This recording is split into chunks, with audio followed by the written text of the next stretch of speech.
ਸਤਿ ਸ਼੍ਰੀ ਅਕਾਲ। ਤੁਸੀਂ ਜੁੜੇ ਹੋਏ ਹੋ ਪੰਜਾਬੀ ਰੇਡੀਓ USA ਦੇ ਨਾਲ ਤੇ ਮੈਂ ਹਾਂ ਪ੍ਰਵੀਨ ਸ਼ਰਮਾ ਲੈ ਕੇ ਹਾਜ਼ਰ ਹਾਂ ਪ੍ਰੋਗਰਾਮ ਅਪਡੇਟ ਟਰੱਕਿੰਗ ਪ੍ਰੋਗਰਾਮ ਦੇ ਵਿੱਚ ਅੱਜ ਆਪਣੇ ਨਾਲ ਜੁੜਨਗੇ ਰਮਨ ਢਿੱਲੋਂ ਜੀ, ਜਿਹੜੇ ਕਿ ਟਰੱਕਿੰਗ ਬਾਬਤ ਆਪਾਂ ਨੂੰ ਨਵੀਆਂ ਅਪਡੇਟਸ ਤੇ ਹੋਰ ਜਾਣਕਾਰੀਆਂ ਆਪਣੇ ਨਾਲ ਸਾਂਝੀਆਂ ਕਰਦੇ ਨੇ। ਸਵਾਗਤ ਕਰਦੇ ਹਾਂ ਹਰਜੋਤ ਸਿੰਘ ਖਾਲਸਾ ਜੀ ਦਾ। ਹਰਜੋਤ ਸਿੰਘ ਜੀ, ਸਤਿ ਸ਼੍ਰੀ ਅਕਾਲ, ਸਵਾਗਤ ਹੈ ਪ੍ਰੋਗਰਾਮ ਅਪਡੇਟ ਟਰੱਕਿੰਗ ਦੇ ਵਿੱਚ। ਸਤਿ ਸ਼੍ਰੀ ਅਕਾਲ, ਧੰਨਵਾਦ ਜੀ ਆਇਆਂ ਨੂੰ। ਪੰਜਾਬੀ ਰੇਡੀਓ USA ਦੇ ਜਿੰਨੇ ਵੀ ਸਰੋਤੇ ਸਾਡੇ ਸਾਰੇ ਹੀ AM ਸਟੇਸ਼ਨਸ, FM ਸਟੇਸ਼ਨਸ, ਘਰਾਂ ਦੇ ਵਿੱਚ ਰੇਡੀਓ ਸੈਟਸ ਦੇ ਰਾਹੀਂ, ਟੈਲੀਫੋਨ ਦੇ ਰਾਹੀਂ, ਫੇਸਬੁੱਕ, YouTube ਤੇ ਲਾਈਵ ਦੇਖ ਰਹੇ ਹੋ, ਸੁਣ ਰਹੇ ਹੋ, ਸਾਰਿਆਂ ਨੂੰ ਜੀ ਆਇਆਂ ਨੂੰ ਤੇ ਬਹੁਤ ਹੀ ਪਿਆਰ ਤੇ ਸਤਿਕਾਰ ਭਰੀ ਸਤਿ ਸ਼੍ਰੀ ਅਕਾਲ ਸਰੋਤਿਓ। ਅੱਜ ਜੁਲਾਈ ਦੀ 6 ਤਰੀਕ ਆ, ਦਿਨ ਵੀਰਵਾਰ ਆ। ਤੁਹਾਡੇ ਲਈ ਸਵੇਰ ਦਾ ਅਪਡੇਟ ਟਰੱਕਿੰਗ ਪ੍ਰੋਗਰਾਮ ਲੈ ਕੇ ਹਾਜ਼ਰ ਹੋਏ ਆ ਜੀ। ਅਪਡੇਟ ਟਰੱਕਿੰਗ ਪ੍ਰੋਗਰਾਮ ਦੇ ਵਿੱਚ ਟਰੱਕਿੰਗ ਬਾਬਤ ਜਾਣਕਾਰੀਆਂ ਸਾਂਝੀਆਂ ਕਰਨ ਲਈ ਆਪਣੇ ਨਾਲ ਜੁੜ ਚੁੱਕੇ ਨੇ ਰਮਨ ਢਿੱਲੋਂ ਜੀ। ਰਮਨ ਢਿੱਲੋਂ ਜੀ, ਸਤਿ ਸ਼੍ਰੀ ਅਕਾਲ, ਸਵਾਗਤ ਹੈ ਪ੍ਰੋਗਰਾਮ ਦੇ ਵਿੱਚ। ਸਤਿ ਸ਼੍ਰੀ ਅਕਾਲ ਜੀ, ਸਾਰੇ ਸੁਣਨ ਵਾਲਿਆਂ ਨੂੰ ਪਿਆਰ ਤੇ ਸਤਿਕਾਰ ਭਰੀ ਸਤਿ ਸ਼੍ਰੀ ਅਕਾਲ ਜੀ। ਅੱਗੇ ਵਧਣ ਤੋਂ ਪਹਿਲਾਂ ਧੰਨਵਾਦ ਸਪਾਂਸਰਸ ਦਾ, ਜਿਹੜੇ ਜ਼ਰੀਆ ਬਣਦੇ ਨੇ ਇਹਨਾਂ ਪ੍ਰੋਗਰਾਮਾਂ ਨੂੰ ਤੁਹਾਡੇ ਤੱਕ ਪਹੁੰਚਾਉਣ ਦੇ ਲਈ। ਪੰਜਾਬੀ ਰੇਡੀਓ USA ਦੇ ਪ੍ਰੋਗਰਾਮ ਅਪਡੇਟ ਟਰੱਕਿੰਗ ਨੂੰ ਸਪਾਂਸਰ ਕਰਦੇ ਨੇ ਖਾਲਸਾ ਇੰਸ਼ੋਰੈਂਸ ਏਜੰਸੀ ਵਾਲੇ, ਜਿਨ੍ਹਾਂ ਤੋਂ ਤੁਸੀਂ ਹਰ ਤਰੀਕੇ ਦੀ ਇੰਸ਼ੋਰੈਂਸ ਲੈ ਸਕਦੇ ਹੋ। ਇੰਸ਼ੋਰੈਂਸ ਬਾਰੇ ਪਤਾ ਕਰਨ ਦੇ ਲਈ ਇਹਨਾਂ ਦਾ ਨੰਬਰ ਹੈ 408-272-2500। ਟਰਕੀਅਨ ਇਮੀਗ੍ਰੇਸ਼ਨ ਲਾ ਫਰਮ ਵਾਲੇ ਜੇ ਟਰਕੀਅਨ ਅਟਾਰਨੀ ਟਰਕੀਅਨ ਦੇ ਨਾਲ ਤੁਸੀਂ US ਇਮੀਗ੍ਰੇਸ਼ਨ ਬਾਬਤ ਕੋਈ ਵੀ ਸਲਾਹ ਕਰਨੀ ਹੈ, ਕੋਈ ਵੀ ਸਵਾਲ ਪੁੱਛਣਾ, ਤੇ ਉਹਨਾਂ ਦਾ ਨੰਬਰ ਹੈ 415-909-0503। Manjeet Singh Kular, Avtar Singh Manzal Clovis, Satnam Singh, Amarjit Singh Dusanjh, Sunny Purewal Yuba City, Lakhbir Singh Samra Texas, Paramjit Singh Deol Fresno, Amarjit Singh Stockton, Jarnail Singh Johal, Harnek Singh Pawla Washington Renton, Dharam Singh Fowler, Sarabjit Singh Rendon gas ਤੇ ਫੂਡ ਵਾਲੇ Elk Grove, Harjit Singh Lathrop Antelope truck stop ਵਾਲੇ Burns, Karmail Singh, Balbir Kaur Bassi Elk Grove, road and rob issue truck trailer parts ਵਾਲੇ, ਜਿਨ੍ਹਾਂ ਦੇ ਤੁਸੀਂ ਟਰੱਕਾਂ ਦੇ ਪਾਰਟਸ ਲੈ ਸਕਦੇ ਹੋ ਟਰਲਕ ਤੋਂ ਵੀ ਤੇ ਸਟਾਕਟਨ ਤੋਂ ਵੀ, ਤੇ ਕਰਨੈਲ ਸਿੰਘ ਰੰਧਾਵਾ ਟਰਲਕ ਤੋਂ। ਇਹਨਾਂ ਸਾਰੇ ਹੀ ਸਪਾਂਸਰ ਦਾ ਬਹੁਤ ਧੰਨਵਾਦ। ਤੇ ਜੇਕਰ ਤੁਸੀਂ ਵੀ ਪੰਜਾਬੀ ਰੇਡੀਓ USA ਦੇ ਇਹਨਾਂ ਪ੍ਰੋਗਰਾਮਾਂ ਨੂੰ ਸਪਾਂਸਰ ਕਰਨਾ ਚਾਹੁੰਦੇ ਹੋ ਤਾਂ ਸਟੂਡੀਓ ਦਾ ਨੰਬਰ ਹੈ 408-272-5200 ਜੀ। ਸੋ ਜਿੰਨੇ ਵੀ ਸਾਡੇ ਸਰੋਤੇ ਆ, ਸਾਰਿਆਂ ਨੂੰ ਬੇਨਤੀ ਆ ਵੀ ਲਾਈਵ ਪ੍ਰੋਗਰਾਮ ਚੱਲ ਰਿਹਾ ਅੱਜ ਵੀਰਵਾਰ ਨੂੰ ਜੀ, ਸਵੇਰ ਦੇ ਹੁਣ 9, 10, 12 ਮਿੰਟ ਤੋਂ ਲੈ ਕੇ 10 ਵਜੇ ਤੱਕ ਚੱਲਣਾ ਆ। ਤੇ ਬਹੁਤ ਵਾਰ ਕੀ ਹੁੰਦਾ ਆ ਵੀ ਜਦੋਂ ਕਾਲਸ ਹੁੰਦੀਆਂ ਸਾਡਾ ਟਾਈਮ ਸਮਾਪਤ ਹੋਣ ਵਾਲਾ ਹੁੰਦਾ, ਜਿਸ ਤਰ੍ਹਾਂ ਪਿਛਲੇ ਵੀਕਐਂਡ ਹੋਇਆ, ਪਿਛਲੇ ਵੀਕ ਦੇ ਦੌਰਾਨ ਫਿਰ ਇਕੱਠੀਆਂ 10 ਕਾਲਸ ਆ ਗਈਆਂ ਤੇ ਸਾਡੇ ਅਗਲੇ ਪ੍ਰੋਗਰਾਮ ਫਿਰ ਮੈਸਅਪ ਹੋ ਜਾਂਦੇ। ਇਸ ਕਰਕੇ ਸਾਨੂੰ ਐਗਜ਼ੈਕਟਲੀ 10 ਵਜੇ ਬੰਦ ਕਰਨਾ ਪੈਂਦਾ। ਸੋ ਜਿੰਨੇ ਵੀ ਸਰੋਤੇ ਹੈਗੇ ਆ, ਕੈਲੀਫੋਰਨੀਆ ਦੇ ਸਮੇਂ ਮੁਤਾਬਕ ਇਸ ਟਾਈਮ ਆਪਾਂ ਲਾਈਵ ਚੱਲ ਰਹੇ ਆ। ਤੁਹਾਡਾ ਕੋਈ ਵੀ ਟਰੱਕਿੰਗ ਦੇ ਨਾਲ ਰਿਲੇਟਡ ਕੁਐਸਚਨ ਹੋਇਆ, ਕੋਸ਼ਿਸ਼ ਕਰਿਓ ਪਹਿਲਾਂ ਹੀ ਜੋ ਆ ਉਹ ਕਾਲ ਕਰ ਲਿਓ 408-272-5200 ਦੇ ਉੱਤੇ, 408-272-5200 ਦੇ ਉੱਤੇ। ਸੋ ਪਿਛਲੇ ਵੀਕ 2 ਕੁਐਸਚਨ ਮੇਨ ਸੀਗੇ। ਇੱਕ ਤਾਂ ਇਹ ਸੀ ਵੀ ਜਿਹੜੇ ਓਨਰਸ ਹੈਗੇ ਆ ਉਹ ਆਪਣੇ EMPLOYEES ਨੂੰ ਗਲਵਜ਼ ਵਗੈਰਾ ਪ੍ਰੋਵਾਈਡ ਕਰ ਸਕਦੇ ਆ, ਕਰਨੇ ਚਾਹੀਦੇ ਆ ਜਾਂ ਉਹਨਾਂ ਨੂੰ ਨਹੀਂ। ਤੇ ਇਸੇ ਤਰ੍ਹਾਂ ਉਹਨਾਂ ਦਾ ਹੋਰ ਵੀ ਸੀ ਮਾਈਕ੍ਰੋਵੇਵ ਹੋਣਾ ਚਾਹੀਦਾ ਜਾਂ ਨਹੀਂ। ਪਰ ਇੱਕ ਟਰੱਕਰ ਆਪਣਾ ਆਇਆ ਸੀ, ਕਹਿੰਦਾ ਜੀ ਜੇ ਇੰਨੀ ਤਨਖਾਹ ਬਣਾਦੀ ਇਹਨਾਂ ਨੂੰ ਆਪ ਲੈ ਲੈਣੇ ਚਾਹੀਦੇ ਆ। ਉਸ ਇਸ਼ੂ ਤੋਂ ਬਾਅਦ ਬਹੁਤ ਕਾਲਸ ਆਈਆਂ, ਪਰ ਅਨਫੋਰਚੁਨੇਟਲੀ ਸਾਡਾ ਸਮਾਂ ਉਸ ਟਾਈਮ ਸਮਾਪਤ ਹੋ ਗਿਆ ਸੀ। ਉਹਦੇ ਸੰਬੰਧ ਦੇ ਵਿੱਚ ਵੀ ਜੇ ਅੱਜ ਕਿਸੇ ਨੇ ਕਾਲ ਕਰਨੀ ਹੋਈ ਤੇ ਜ਼ਰੂਰ ਕਾਲ ਕਰਿਓ। ਕੁਛ ਕੁ ਆਪਾਂ ਖਬਰਾਂ ਸਾਂਝੀਆਂ ਕਰਦੇ ਆ ਤੇ ਰਮਨ ਜੀ ਕੁਛ ਕੁ ਖਬਰਾਂ ਸਾਂਝੀਆਂ ਕਰਦੇ ਆ। ਤੇ ਇੱਕ ਅੱਜ CBS ਨੇ ਰਿਪੋਰਟ ਛਾਪੀ ਆ ਟਰੱਕਿੰਗ ਦੇ ਸੰਬੰਧ ਦੇ ਵਿੱਚ, ਇੱਕ ਬੀਬੀ ਨੂੰ ਰੈਫਰੈਂਸ ਲੈ ਕੇ ਵੀ ਕਿਸ ਤਰ੍ਹਾਂ ਉਸਨੇ ਆਪਣਾ ਕੰਮ ਸ਼ੁਰੂ ਕੀਤਾ 2021 ਦੇ ਵਿੱਚ। ਤੇ ਕਹਿੰਦੇ ਵੀ ਉਸ ਟਾਈਮ ਦੇ ਉੱਤੇ ਕਰੋਨਾ ਵਾਇਰਸ ਜੋਰਾਂ ਸ਼ੋਰਾਂ ਤੇ ਸੀ ਤੇ ਉਸਨੇ $1,75,000 ਦਾ ਆਪਣਾ ਟਰੱਕ ਵੀ ਲੈ ਲਿਆ ਤੇ $20,000 ਦੇ ਕਰੀਬ ਉਹਦਾ ਪ੍ਰੋਫਿਟ ਹੁੰਦਾ ਸੀ ਹਰ ਮਹੀਨੇ। ਹੁਣ ਕੀ ਹੋਇਆ ਵੀ ਉਹ ਸਾਰਾ ਕੁਛ ਚਲਾ ਗਿਆ ਤੇ ਉਹ ਕਹਿੰਦੀ ਵੀ ਮੇਰਾ ਟਰੱਕ ਵੀ ਮੈਨੂੰ ਵਾਪਸ ਕਰਨਾ ਪਿਆ, ਡਾਊਨ ਪੇਮੈਂਟ ਵੀ ਗਈ ਤੇ ਹੁਣ ਮੇਰੀ ਇਨਕਮ ਜਿਹੜੀ $3,500 ਰਹਿ ਗਈ ਸੀ, ਜਦ ਕਿ ਉਹਦਾ ਰੈਂਟ ਵੀ $1,600-1,700, ਫਿਰ ਹੋਰ ਟਰੱਕ ਦੀ ਪੇਮੈਂਟ ਜਾਂ ਹੋਰ ਕਈ ਕੁਛ ਸੀਗਾ। ਤੇ $20,000 ਇੱਕ ਇਨਕਮ ਤੋਂ ਲੈ ਕੇ ਲਗਭਗ ਬਰੁੱਕ ਹੋ ਗਈ। ਜਿਸ ਤਰ੍ਹਾਂ ਆਪਾਂ ਤੁਹਾਨੂੰ ਦੱਸਦੇ ਆਏ ਆ ਵੀ ਪਿਛਲੇ ਸਾਲ ਦੇ ਅਕਤੂਬਰ 2022 ਤੋਂ ਲੈ ਕੇ ਹੁਣ ਤੱਕ 15,000 ਟਰੱਕਿੰਗ ਕੰਪਨੀਜ਼ ਅਮਰੀਕਾ ਦੇ ਵਿੱਚ ਬੰਦ ਹੋ ਚੁੱਕੀਆਂ ਆ। 15,000 ਤੇ ਮੈਜੋਰਿਟੀ ਦੇ ਵਿੱਚ ਉਹੀ ਟਰੱਕਿੰਗ ਕੰਪਨੀ ਬੰਦ ਹੋਈਆਂ ਜਿਨ੍ਹਾਂ ਦਾ ਇੱਕ ਟਰੱਕ ਸੀਗਾ। ਇਹ ਓਇਡਾ ਨੇ ਵੀ ਦੱਸਿਆ ਹੈਗਾ। ਸੋ ਕਾਰਨ ਇਹੀ ਆ, ਉਹ ਬੀਬੀ ਦੇ ਮੁਤਾਬਕ ਕਹਿੰਦੀ ਵੀ ਜਦੋਂ ਮੇਰੀ ਗੈਸ ਦੀ ਪ੍ਰਾਈਸ $5.5 ਦੇ ਕਰੀਬ ਹੋ ਗਈ, ਬਸ ਉਸ ਟਾਈਮ ਦੇ ਉੱਤੇ ਫਿਰ ਝਟਕਾ ਲੱਗਣਾ ਸ਼ੁਰੂ ਹੋ ਗਿਆ। ਉਸ ਤੋਂ ਬਾਅਦ ਆਪਾਂ ਦੇਖ ਹੀ ਸਕਦੇ ਹਾਂ ਕਿ ਕਿੱਥੇ ਪਹੁੰਚ ਗਿਆ। ਦੂਜਾ ਇਹ ਸੀ ਵੀ ਸੋਸ਼ਲ ਮੀਡੀਆ ਨੇ ਬੜਾ ਰੌਲਾ ਪਾਇਆ। ਕਹਿੰਦੇ ਵੀ ਕਈ ਟਿਕਟੌਕ, YouTube ਵੀਡੀਓਜ਼ ਇਦਾਂ ਦੀਆਂ ਆਈਆਂ ਪਿਛਲੇ ਕਰੋਨਾ ਵਾਇਰਸ ਦੇ ਦੌਰਾਨ ਵੀ ਤੁਸੀਂ ਟਰੱਕਿੰਗ ਦੇ ਵਿੱਚ ਇੰਨੇ ਜ਼ਿਆਦਾ ਜਿਹੜੇ ਪੈਸੇ ਬਣਾ ਸਕਦੇ ਆ। ਇੱਕ ਇੱਕ ਟਿਕਟੌਕ ਸਟਾਰ ਹੈਗਾ ਹੁਣ 19 ਸਾਲਾਂ ਦਾ ਮੁੰਡਾ, ਕਹਿੰਦੇ ਵੀ ਮੈਂ ਟਰੱਕਿੰਗ ਕੰਪਨੀ ਸ਼ੁਰੂ ਕੀਤੀ ਤੇ ਪਹਿਲੇ 3 ਮਹੀਨਿਆਂ 'ਚ $1,59,000 ਬਣਾਏ, ਤੇ ਉਹਦੀ ਜਿਹੜੀ ਵੀਡੀਓ ਸੀ ਉਹ 3 ਮਿਲੀਅਨ ਲੋਕਾਂ ਨੇ ਵਿਊ ਵੀ ਕੀਤੀ। ਜੀ ਸੋ ਇਹ ਸਾਰਾ ਕੁਝ ਵੀ ਹੋਇਆ। ਹੁਣ ਕੀ ਆ ਵੀ ਸਪਲਾਈ ਚੇਨ ਸਲੋ ਹੋ ਗਈ, ਸਾਰਾ ਕੁਝ ਲੋਕਾਂ ਨੇ ਖਰੀਦਣਾ ਸਮਾਨ ਜਿਹੜਾ ਸਲੋ ਕਰ ਦਿੱਤਾ, ਸਟਾਕ ਬਹੁਤ ਜ਼ਿਆਦਾ ਆ, ਤੇ ਜਿਹੜੀ ਸਿਚੁਏਸ਼ਨ ਆ ਇਸ ਟਾਈਮ ਬਹੁਤ ਬੈਡ ਹੈਗੀ ਆ। ਜੀ ਜੀ ਰਮਨ ਜੀ।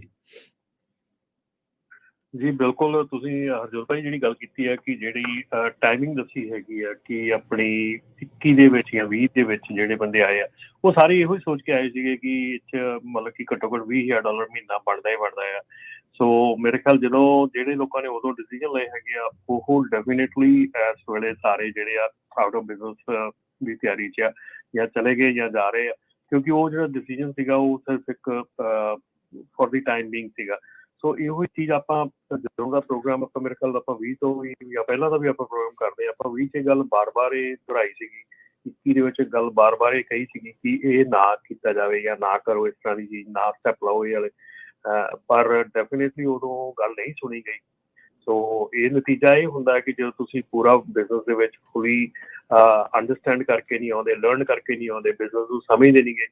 ਔਰ ਈਵਨ ਅੱਜ ਵੀ ਜਿਹੜਾ ਆਪਣਾ ਟਰੱਕਰ ਹੈਗਾ ਆ ਉਹ ਜਿੰਨੀ ਜਲਦੀ ਹੋ ਸਕਦਾ ਡਰਾਈਵਿੰਗ ਲਾਇਸੈਂਸ ਲੈਂਦਾ ਆ, ਤੇ ਉਸ ਤੋਂ ਵੀ ਜਲਦੀ ਉਹ ਮੁੜ ਕੇ ਫਿਰ ਆਪਣਾ ਜਿਹੜਾ ਉਹ ਓਨਰ ਆਪਰੇਟਰ ਬਣਦਾ ਆ। ਸੋ ਇਹ ਦੋਨੋਂ ਚੀਜ਼ਾਂ ਜਿਹੜੀਆਂ ਰੈਸਪੀ ਹੈਗੀਆਂ ਫॉर ਡਿਜ਼ਾਸਟਰ, ਦੋਨੋਂ ਚੀਜ਼ਾਂ ਰੈਸਪੀ ਫॉर ਫੇਲੀਅਰ ਆ। ਜੇ ਤੁਸੀਂ ਘੱਟੋ ਘੱਟ ਲਾਇਸੈਂਸ ਚੰਗੀ ਤਰ੍ਹਾਂ ਨਹੀਂ ਲੈਂਦੇ ਤਾਂ ਵੀ ਤੁਸੀਂ ਖਰਾਬ ਕਰੋਗੇ, ਕਿਉਂਕਿ ਪਹਿਲੇ ਸਾਲ ਦੇ ਵਿੱਚ ਤੁਸੀਂ ਐਕਸੀਡੈਂਟ ਕਰੋਗੇ, ਤੁਹਾਡਾ ਇੰਸ਼ੋਰੈਂਸ ਰੇਟ ਸਕਾਈ ਰਾਕਟ ਹੋ ਜਾਣਾ, that will put you out of business. Second thing ਹੈਗੀ ਹੈ ਕਿ ਜਦੋਂ ਬੰਦੇ 2 ਸਾਲ ਤੋਂ ਘੱਟੋ ਘੱਟ 2 ਸਾਲ ਤੋਂ ਪਹਿਲਾਂ ਓਨਰ ਆਪਰੇਟਰ ਬਣਦੇ ਆ, ਪਹਿਲਾਂ ਤਾਂ ਉਹਨਾਂ ਨੂੰ ਇੰਸ਼ੋਰੈਂਸ ਰੇਟ ਹੀ ਪਹਿਲਾਂ ਬਹੁਤ ਜ਼ਿਆਦਾ ਹਾਈ ਮਿਲਦਾ ਹੈ, ਦੂਸਰੀ ਗੱਲ ਉਹਨਾਂ ਨੂੰ ਐਕਸਪੀਰੀਅੰਸ ਨਹੀਂ ਹੁੰਦਾ, ਸੋ ਉਹ ਵੀ ਜਿਹੜਾ ਇੱਕ ਡਿਜ਼ਾਸਟਰ ਦਾ ਰੀਜ਼ਨ ਬਣਦਾ ਹੈਗਾ। ਸੋ ਇਹ ਦੋਨੋਂ ਹੀ ਚੀਜ਼ਾਂ ਜਿਹੜੀਆਂ ਇਨਗਰੀਡੀਐਂਟਸ ਜਿਹੜੇ ਦੋਨੋਂ ਹੀ ਆ ਕਿ ਆਪਣੇ ਪੰਜਾਬੀਆਂ ਨੇ ਖਾਸ ਕਰਕੇ ਬਹੁਤ ਚੰਗੀ ਤਰ੍ਹਾਂ ਯੂਜ਼ ਕੀਤੇ ਆ। ਸੋ ਇਸ ਕਰਕੇ ਜਿਹੜਾ ਹੁਣ ਇਸ ਵੇਲੇ ਜੋ ਡਿਜ਼ਾਸਟਰ ਦਿਖ ਰਿਹਾ ਆਪਾਂ ਨੂੰ, ਇਹ ਆਪਣੀ ਮਤਲਬ ਕਿ ਨਾ ਸਮਝੀ ਕਹਿ ਲਓ ਜਾਂ ਕਿੱਦਾਂ ਵੀ ਕਹਿ ਲਓ ਕਿ ਇੱਕ ਦੂਜੇ ਦੇ ਪਿੱਛੇ ਲੱਗ ਕੇ ਜਿਹੜਾ ਕੰਮ ਕਰਨ ਵਾਲਾ ਸੀਗਾ, ਚੱਕਰ ਸੀਗਾ, ਉਹ ਚੱਲਿਆ, ਤੇ ਉਹਦੇ ਕਰਕੇ ਜਿਹੜਾ ਸਾਰਾ ਕੁਝ ਇਸ ਵੇਲੇ ਆਪਾਂ ਨੂੰ ਦੇਖਣ ਨੂੰ ਮਿਲ ਰਿਹਾ। ਤੇ ਹਰਜੋਤ ਭਾਜੀ ਇਸ ਨਾਲ ਜਿਹੜੀ ਆਪਾਂ ਗੱਲ ਕਰ ਲਈਏ ਕਿ ਜਿਹੜੀ ਆਪਣੀ ਕੰਪਨੀ ਹੈਗੀ ਆ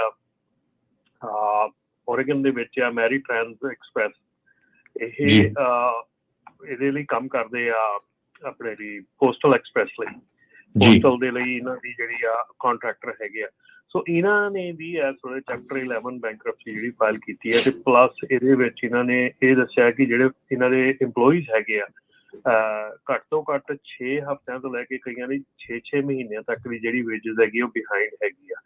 ਤੇ ਉਹਨਾਂ ਦੇ ਵਿੱਚ ਕਈ ਐਸੇ ਹੈਗੇ ਆ ਕਿ ਜਿਨ੍ਹਾਂ ਨੇ ਆਪਣੇ ਕ੍ਰੈਡਿਟ ਕਾਰਡ ਡੈਟ ਤੇ ਆਪਣੀਆਂ ਜਿਹੜੀਆਂ ਫੀਸਾਂ ਆ ਸਾਰਾ ਕੁਝ ਪੇ ਕਰਦੇ ਮਤਲਬ ਕਿ ਉਹ ਖੁਦ ਵੀ ਬੈਂਕਰਪਸੀ ਦੇ ਕੱਢੇ ਤੇ ਆ।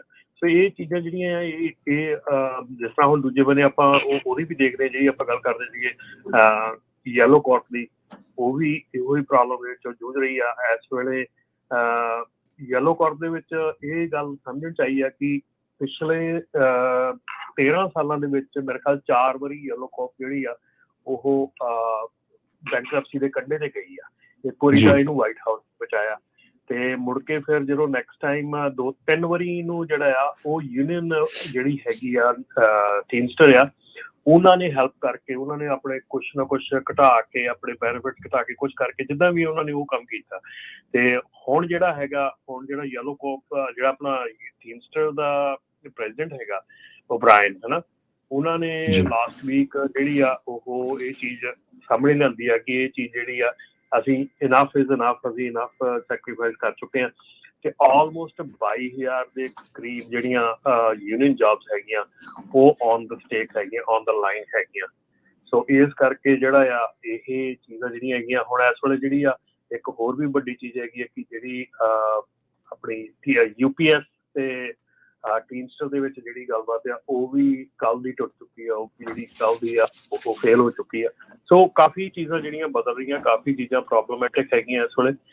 ਤੇ ਮੇਰੇ ਖਿਆਲ ਦੇ ਵਿੱਚ ਛੋਟੇ ਤੋਂ ਲੈ ਕੇ ਵੱਡੇ ਤੱਕ ਸਾਰੇ ਹੀ ਇਸ ਵੇਲੇ ਪ੍ਰੋਬਲਮਸ ਹੈਗੀਆਂ, ਕਿਉਂਕਿ ਜਿਹੜੀਆਂ ਚੀਜ਼ਾਂ 2020-21-22 ਦੇ ਵਿੱਚ ਪਈਆਂ ਹੈਗੀਆਂ ਉਹਨਾਂ ਦਾ ਬਾਈ ਪ੍ਰੋਡਕਟ ਜਿਹੜਾ ਅੱਜ ਆਪਾਂ ਨੂੰ ਦੇਖਣ ਨੂੰ ਮਿਲ ਰਿਹਾ।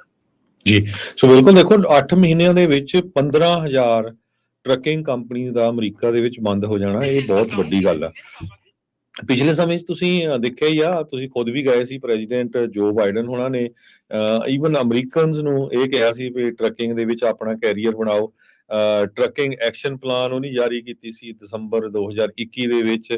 ਅਪ੍ਰੈਲ ਦੇ ਵਿੱਚ ਬਹੁਤ ਸਾਰੇ ਟਰੱਕਾਂ ਜਿਹੜੇ ਸੀਗੇ ਉਹਨਾਂ ਨੂੰ ਇਨਵਾਈਟ ਕੀਤਾ ਸੀ, ਜਿਨ੍ਹਾਂ 'ਚ ਤੁਸੀਂ ਨਾਪਟਾ ਵੱਲੋਂ ਵੀ ਗਏ ਸੀ, ਤੇ ਬੇਕਰੇਗ ਬੜੇ ਕਹਿੰਦੇ ਪਾਰਕ ਹੋਏ ਸੀ ਵਾਈਟ ਹਾਊਸ ਦੇ ਆਲੇ ਦੁਆਲੇ।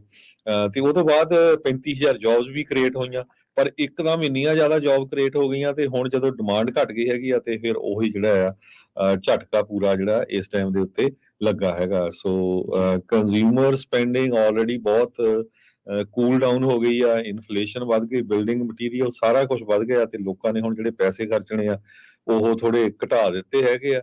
ਸੋ ਜਿਹੜੀ ਇਸ ਬੀਬੀ ਦੀ ਸਟੋਰੀ ਮੈਂ ਤੁਹਾਨੂੰ ਸਾਂਝੀ ਕਰਦਾ ਜਾ ਰਿਹਾ ਸੀ, CBS ਨੇ ਛਾਪੀ ਹੈਗੀ ਆ।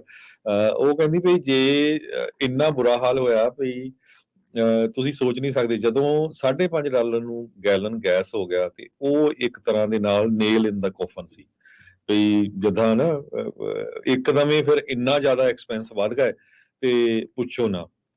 ਬਹੁਤ ਸਾਰੇ ਜਿਹੜੇ ਡਰਾਈਵਰ ਸੀਗੇ ਨਾ ਉਹ ਸ਼ਿਪਮੈਂਟ ਲੈਂਦੇ ਸੀ ਸਪੌਟ ਮਾਰਕੀਟ ਤੋਂ ਉਸ ਟਾਈਮ ਤੇ, ਮੋਸਟਲੀ ਸੋਲੋ ਡਰਾਈਵਰ ਜਾਂ ਜਿਹੜੀਆਂ ਛੋਟੀਆਂ ਫਰਮਸ ਹੈਗੀਆਂ, ਤੇ ਰੇਟ ਜਿਹੜੇ ਆ ਉਹ $1 ਮਾਈਲ ਪ੍ਰੋਫਿਟ ਹੁੰਦਾ ਸੀ 2021 ਚ, ਉਹ ਘਟ ਕੇ ਹੁਣ 3 ਸੈਂਟ ਰਹਿ ਗਿਆ ਅੱਜ ਦੀ ਡੇਟ ਚ। ਤੇ ਜਦ ਕਿ ਕਹਿੰਦੇ ਆ ਵੀ 40 ਸੈਂਟ ਦਾ ਪ੍ਰੋਫਿਟ ਹੋਣਾ ਚਾਹੀਦਾ ਹੈ ਤੁਹਾਨੂੰ ਘੱਟੋ ਘੱਟ ਕੈਸ਼ ਰਿਜ਼ਰਵ ਬਿਲਡਅਪ ਦੇ ਲਈ, ਤਾਂ ਕਿ ਕੱਲ ਨੂੰ ਵਹੀਕਲ ਦੀ ਮੇਨਟੇਨੈਂਸ ਹੋਣੀ ਆ, ਰਿਪੇਅਰ ਹੋਣੀ ਆ, ਕਿਉਂਕਿ ਉਹ ਹਜ਼ਾਰਾਂ ਡਾਲਰਾਂ ਦੇ ਵਿੱਚ ਜਾਂਦੀ ਹੈਗੀ। ਜੀ ਰਮਨ ਜੀ। ਸੋ ਬਿਲਕੁਲ ਜੀ ਜੋ ਭਾਜੀ, ਇਹ ਤਾਂ ਦੇਖੋ ਅਗੇਨ ਮੇਰੇ ਖਿਆਲ ਦੇ ਵਿੱਚ $5 $5.5 ਦੀ ਗੈਸ ਦਾ ਤੇ ਇੱਕ ਠੀਕ ਹੈ ਰੀਜ਼ਨ ਬਣਾਇਆ ਜਾ ਸਕਦਾ, ਪਰ ਮੇਰੇ ਖਿਆਲ ਦੇ ਵਿੱਚ ਜਿਹੜੇ 2021 ਦੇ ਵਿੱਚ 20 ਦੇ ਵਿੱਚ ਜਿਹੜੇ ਬਿਜ਼ਨਸ ਦੇ ਵਿੱਚ ਆਏ ਆ ਉਹ ਚੀਜ਼ਾਂ ਦੇਖ ਕੇ, 21 ਦੇ ਵਿੱਚ ਚੀਜ਼ਾਂ ਦੇਖ ਕੇ ਉਹਨਾਂ ਦੇ ਹਿਸਾਬ ਦੇ ਨਾਲ ਉਹ 20,000 ਦਾ ਜਿਹੜਾ ਪ੍ਰੋਫਿਟ ਹੈ ਨਾ ਉਹਨੇ ਉਹਨਾਂ ਨੂੰ ਲਿਆਂਦਾ ਹੈ। ਇਹ ਜਿਹੜੀ ਇੰਡਸਟਰੀ ਹੈਗੀ ਇਹਦੇ ਵਿੱਚ ਡੀਜ਼ਲ ਦੀਆਂ ਪ੍ਰਾਈਸਾਂ ਵੱਧਦੀਆਂ ਰਹੀਆਂ, ਘਟਦੀਆਂ ਰਹੀਆਂ, ਖਾਸ ਕਰਕੇ ਜਿਹੜੇ 20 ਤੇ 21 ਦੇ ਵਿੱਚ ਡੀਜ਼ਲ ਦੀਆਂ ਪ੍ਰਾਈਸਾਂ ਵਧੀਆਂ, ਉਹਦੇ ਬਾਅਦ ਡਰਾਈਵਰ ਦੀਆਂ ਪ੍ਰਾਈਸ ਜਿਹੜੀ ਕਾਸਟ ਹੈ ਉਹ ਵਧੀ ਆ। ਪਿਛਲੇ ਸਾਲ ਆਪਣੀ ਨਾਪਟਾ ਦੀ ਈਵਨ ਟਾਇਰ ਦੀ ਪ੍ਰਾਈਸਿਸ ਜਿਹੜੀਆਂ 9 ਵਾਰੀ ਸਾਲ ਦੇ ਵਿੱਚ ਵਧਾਈਆਂ।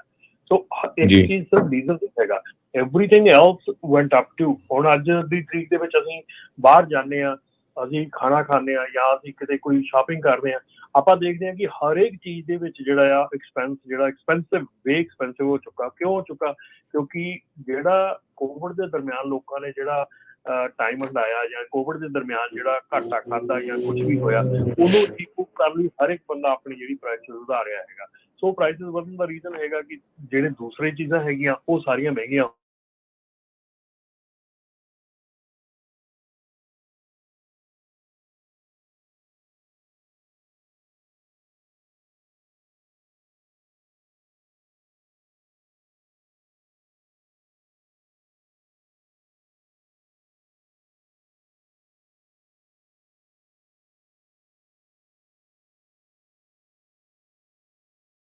ਦੇਸੀ ਪੈਸੇ ਮਾਰ ਗਏ ਆਪਣੇ ਪੰਜਾਬੀਆਂ ਨੇ, ਆਹ ਕਰਤਾ।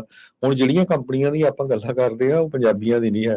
ਮੇਲ ਕੰਟਰੈਕਟਰ ਦੀ ਜਿਸ ਹਿਸਾਬ ਨਾਲ ਗੱਲ ਕਰਦੇ ਆ, ਉਹਦੇ ਡਰਾਈਵਰ ਐਮਰੀ ਟ੍ਰਾਂਸ ਐਕਸਪ੍ਰੈਸ ਦੇ, ਉਹ ਕਹਿੰਦਾ ਵੀ ਮੈਂ ਇੱਕ ਡਰਾਈਵਰ ਤੇ 2 ਸਾਲਾਂ ਤੋਂ ਕੰਮ ਕਰਦਾ ਹੈਗਾ ਆ, ਤਾਂ ਪਿਛਲੇ ਫਰਵਰੀ ਤੋਂ ਮੈਨੂੰ ਪੈਸੇ ਨਹੀਂ ਮਿਲੇ। 15,000 ਤੋਂ ਵੱਧ ਡਾਲਰ ਬੈਕ ਵੇਜਸ ਦੇ ਵਿੱਚ, ਜਿਹਦੇ ਚ ਓਵਰ ਟਾਈਮ, ਮਾਈਲੇਜ ਰੀਇੰਬਰਸਮੈਂਟ, ਇਹ ਸਾਰਾ ਕੁਝ ਰਹਿੰਦਾ ਹੈ।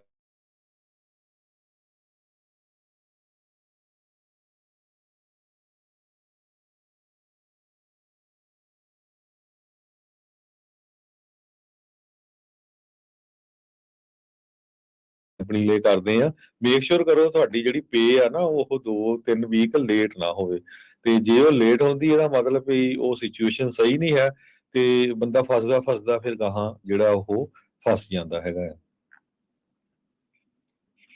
ਬਿਲਕੁਲ ਜੀ, ਆਪਾਂ ਇਹ ਤਾਂ ਹਮੇਸ਼ਾ ਤੋਂ ਕਹਿੰਦੇ ਆ ਰਹੇ ਹਾਂ, ਕੰਪਨੀਆਂ ਨੂੰ ਵੀ ਹਦਾਇਤ ਕਰਦੇ ਹਾਂ ਕਿ ਕੰਪਨੀਆਂ ਵੀ ਜਿਹੜੀਆਂ ਉਹ ਧਿਆਨ ਰੱਖਣ।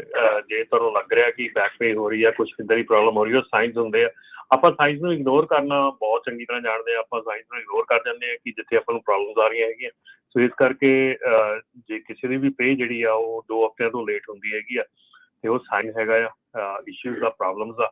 ਆਪਣੇ ਕੋਲ ਬਹੁਤ ਜ਼ਿਆਦੀਆਂ ਕਾਲਾਂ ਜਿਹੜੀਆਂ ਆਉਂਦੀਆਂ ਹੈਗੀਆਂ, ਨਾਪਟਾ ਦੇ ਵਿੱਚ ਵੀ ਆਉਂਦੀਆਂ ਹੈਗੀਆਂ ਕਿ ਇੰਨੇ ਪੈਸੇ ਜਿਹੜੇ ਆਪਾਂ ਈਵਨ ਬੇਕਰਫੀਲਡ ਦੀ ਕੰਪਨੀ ਦੇ ਵੀ ਪੈਸੇ ਕਿੰਨੇ ਜਿਹੜੇ ਜੀ ਉਹ ਦੱਸਦੇ ਸੀਗੇ ਕਿ ਸਾਡੇ ਉਹ ਕਰਦੇ ਆ 2 ਮਹੀਨੇ 3 ਮਹੀਨੇ ਦੀ ਪੇ ਜਿਹੜੀ ਆ ਬਿਹਾਈਂਡ ਹੈਗੀ ਆ।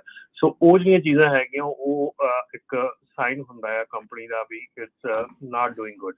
ਸੋ ਇਸ ਕਰਕੇ ਡਰਾਈਵਰਸ ਨੂੰ ਵੀ ਇਹ ਹਦਾਇਤ ਆ ਤੇ ਕੰਪਨੀਆਂ ਨੂੰ ਵੀ ਇਹ ਹਦਾਇਤ ਆ ਵੀ ਜੇ ਇੱਦਾਂ ਦੀ ਕੋਈ ਸਿਚੁਏਸ਼ਨ ਹੁੰਦੀ ਆ ਜਾਂ ਕੁਛ ਇੱਦਾਂ ਦੀ ਗੱਲ ਹੁੰਦੀ ਆ ਤਾਂ ਡੈਫੀਨੇਟਲੀ ਜਿਹੜਾ ਆ ਉਹ ਰੀਜ਼ਨੇਬਲ ਰਿਹਾ ਕਰੋ, ਕਿਉਂਕਿ ਇਹ ਔਰ ਦੂਸਰੀ ਗੱਲ ਹੈ ਕੰਪਨੀਆਂ ਵੱਲੋਂ ਵੀ ਇਹ ਆ ਕਿ ਹਰ ਇੱਕ ਜਿਹੜਾ ਬੰਦਾ ਹੈਗਾ, ਹਰ ਇੱਕ ਜਿਹੜੀ ਕੰਪਨੀ ਹੈਗੀ ਉਹ ਟਰਾਈ ਕਰਦੀ ਆ ਵੀ ਕਿਸੇ ਨਾ ਕਿਸੇ ਢੰਗ ਦੇ ਨਾਲ ਸ਼ਾਇਦ ਹੋ ਸਕਦਾ ਸਰਵਾਈਵ ਹੋ ਜਾਵੇ, ਸ਼ਾਇਦ ਹੋ ਸਕਦਾ ਨਿਕਲ ਜਾਵੇ।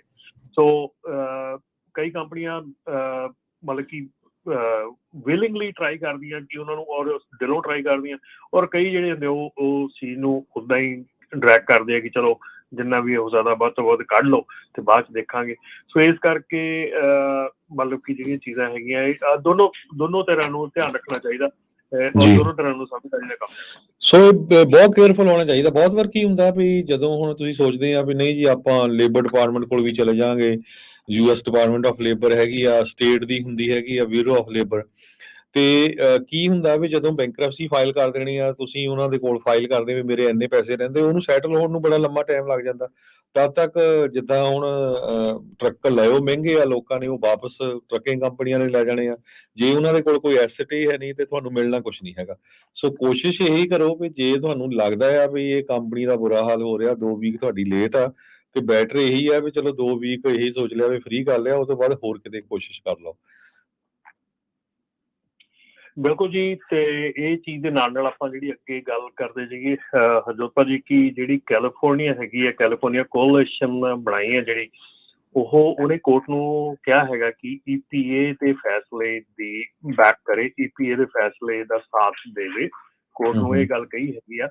ਸੋ ਜਿਹਦੇ ਵਿੱਚ ਇਹ ਜਿਹੜੀਆਂ ਸਟੇਟਸ ਆ ਜਿਨ੍ਹਾਂ ਨੇ ਇਕੱਠਿਆਂ ਹੋ ਕੇ ਇਹਦੇ ਹੱਕ ਦੇ ਵਿੱਚ ਗੱਲ ਕੀਤੀ ਹੈਗੀ ਆ, ਜਿਹੜਾ EPA ਨੇ ਐਮਿਸ਼ਨ ਸਟੈਂਡਰਡਸ ਅਨਾਉਂਸ ਕੀਤੇ ਹੈਗੇ ਲਾਸਟ ਈਅਰ ਟਰੱਕਾਂ ਦੇ ਲਈ, ਤੇ ਉਹਦੇ ਵਿੱਚ ਜਿਹੜੀਆਂ ਸਟੇਟਸ ਹੈਗੀਆਂ ਉਹ ਆ Colorado, Connecticut, Delaware, Hawaii, Illinois, Maine, Maryland, Massachusetts, Minnesota, New Jersey, New York, North Carolina, Oregon, Pennsylvania, Rhode Island, Vermont ਤੇ ਵਾਸ਼ਿੰਗਟਨ ਸਟੇਟਾਂ ਨੇ ਜਿਹੜੀਆਂ ਪਲੱਸ ਜਿਹੜੇ ਸਿਟੀਜ਼ ਆ ਲਾਸ ਐਂਜਲਸ, ਨਿਊਯਾਰਕ ਤੇ ਪਲੱਸ ਡਿਸਟ੍ਰਿਕਟ ਆਫ ਕੋਲੰਬੀਆ, ਇਹ ਕੋਲੀਸ਼ਨ ਦੇ ਵਿੱਚ ਹੈਗੇ ਜਿਨ੍ਹਾਂ ਨੇ EPA ਦੇ ਹੱਕ ਦੇ ਵਿੱਚ ਖੜਨ ਨੂੰ ਕਿਹਾ, ਕੋਰਟ ਨੂੰ ਕਿਹਾ ਕਿ EPA ਦੇ ਹੱਕ ਦੇ ਵਿੱਚ ਖੜਿਆ ਜਾਵੇ।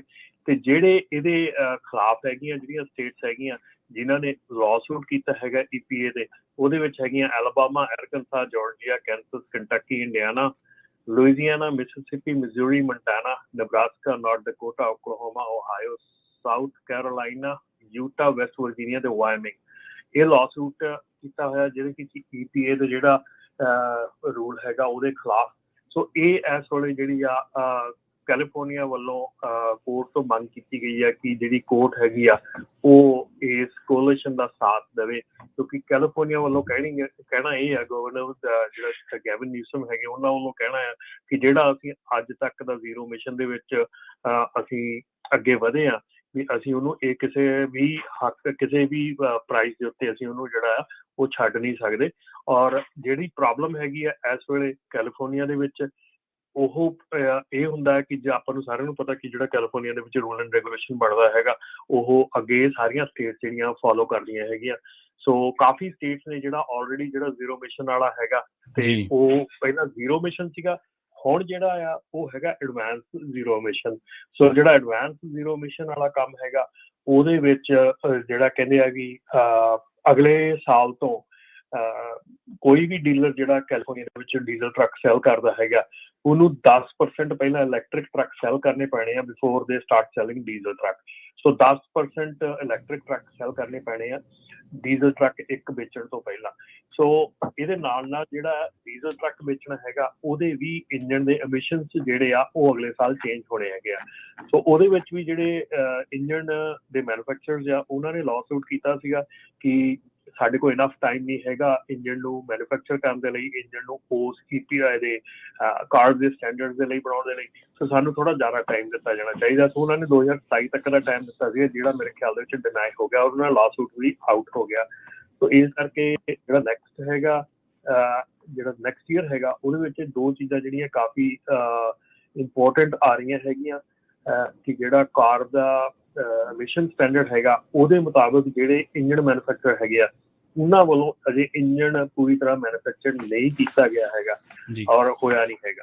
ਸੋ ਇਹ ਸ਼ੋਰਟੇਜ ਜਿਹੜੀ ਆ ਉਹ ਡੈਫੀਨੇਟਲੀ ਜਿਹੜੀ ਆ ਅਗਲੇ ਸਾਲ ਦੇ ਵਿੱਚ ਦੇਖਣ ਨੂੰ ਮਿਲੂਗੀ ਜੇ ਇਹ ਜਿਹੜਾ ਆਪਣਾ ਹੈਗਾ ਆ ਇਹਦਾ ਜਿਹੜਾ ਰੂਲ ਹੈ ਜੇ ਪੁਸ਼ ਫਾਰਵਰਡ ਨਹੀਂ ਹੁੰਦਾ ਜਾਂ ਅੱਗੇ ਨਹੀਂ ਹੁੰਦਾ ਤੇ ਡੈਫੀਨੇਟਲੀ ਬੜੀਆਂ ਪ੍ਰੋਬਲਮਸ ਹੋਣਗੀਆਂ ਕਿਉਂਕਿ ਇਲੈਕਟ੍ਰਿਕ ਟਰੱਕ ਜੇ 10% ਵੇਚਣ ਨੂੰ ਕਿਹਾ ਇਲੈਕਟ੍ਰਿਕ ਟਰੱਕ ਦੀ ਆਪਣੀ ਇਨਫਰਾਸਟ੍ਰਕਚਰ ਤਾਂ ਅਵੇਲੇਬਲ ਨਹੀਂ ਹੈਗਾ ਬਿਲਕੁਲ ਵੀ।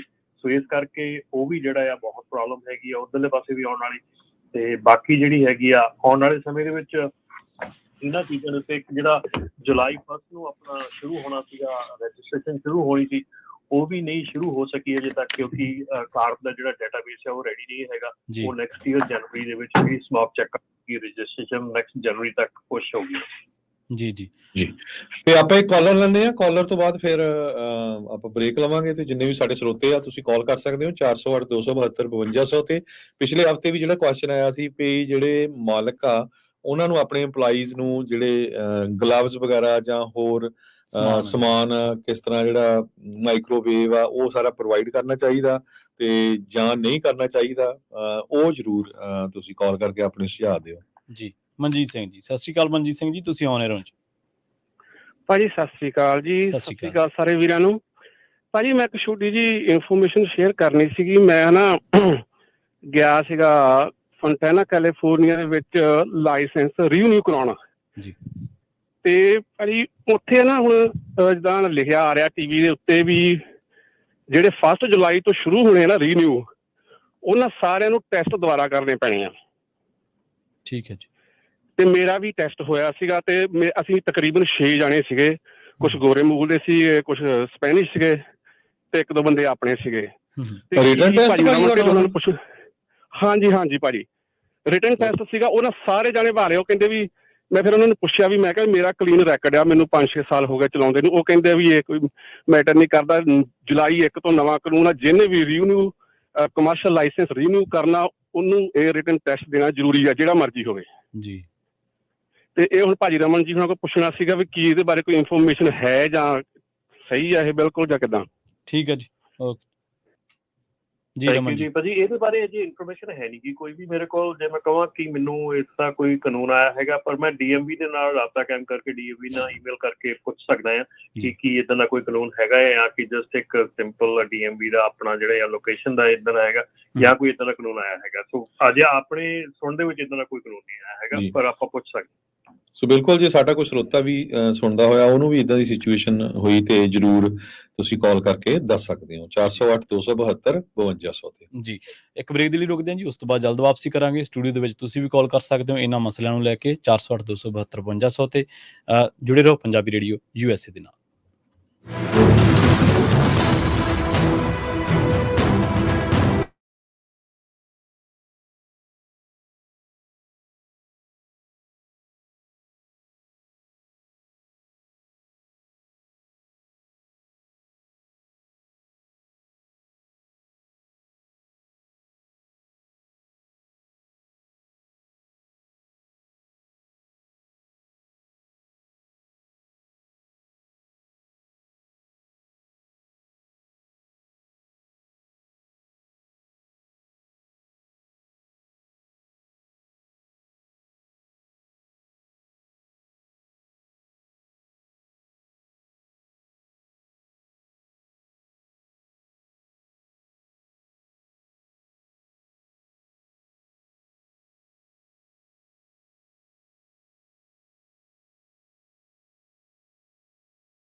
ਬ੍ਰੇਕ ਤੋਂ ਬਾਅਦ ਇੱਕ ਵਾਰ ਮੁੜ ਤੋਂ ਤੁਹਾਡਾ ਸਾਰਿਆਂ ਦਾ ਸਵਾਗਤ ਹੈ ਪ੍ਰੋਗਰਾਮ ਅਪਡੇਟ ਟਰੱਕਿੰਗ ਦੇ ਵਿੱਚ। ਤੁਸੀਂ ਜੁੜੇ ਹੋਏ ਹੋ ਪੰਜਾਬੀ ਰੇਡੀਓ USA ਦੇ ਨਾਲ।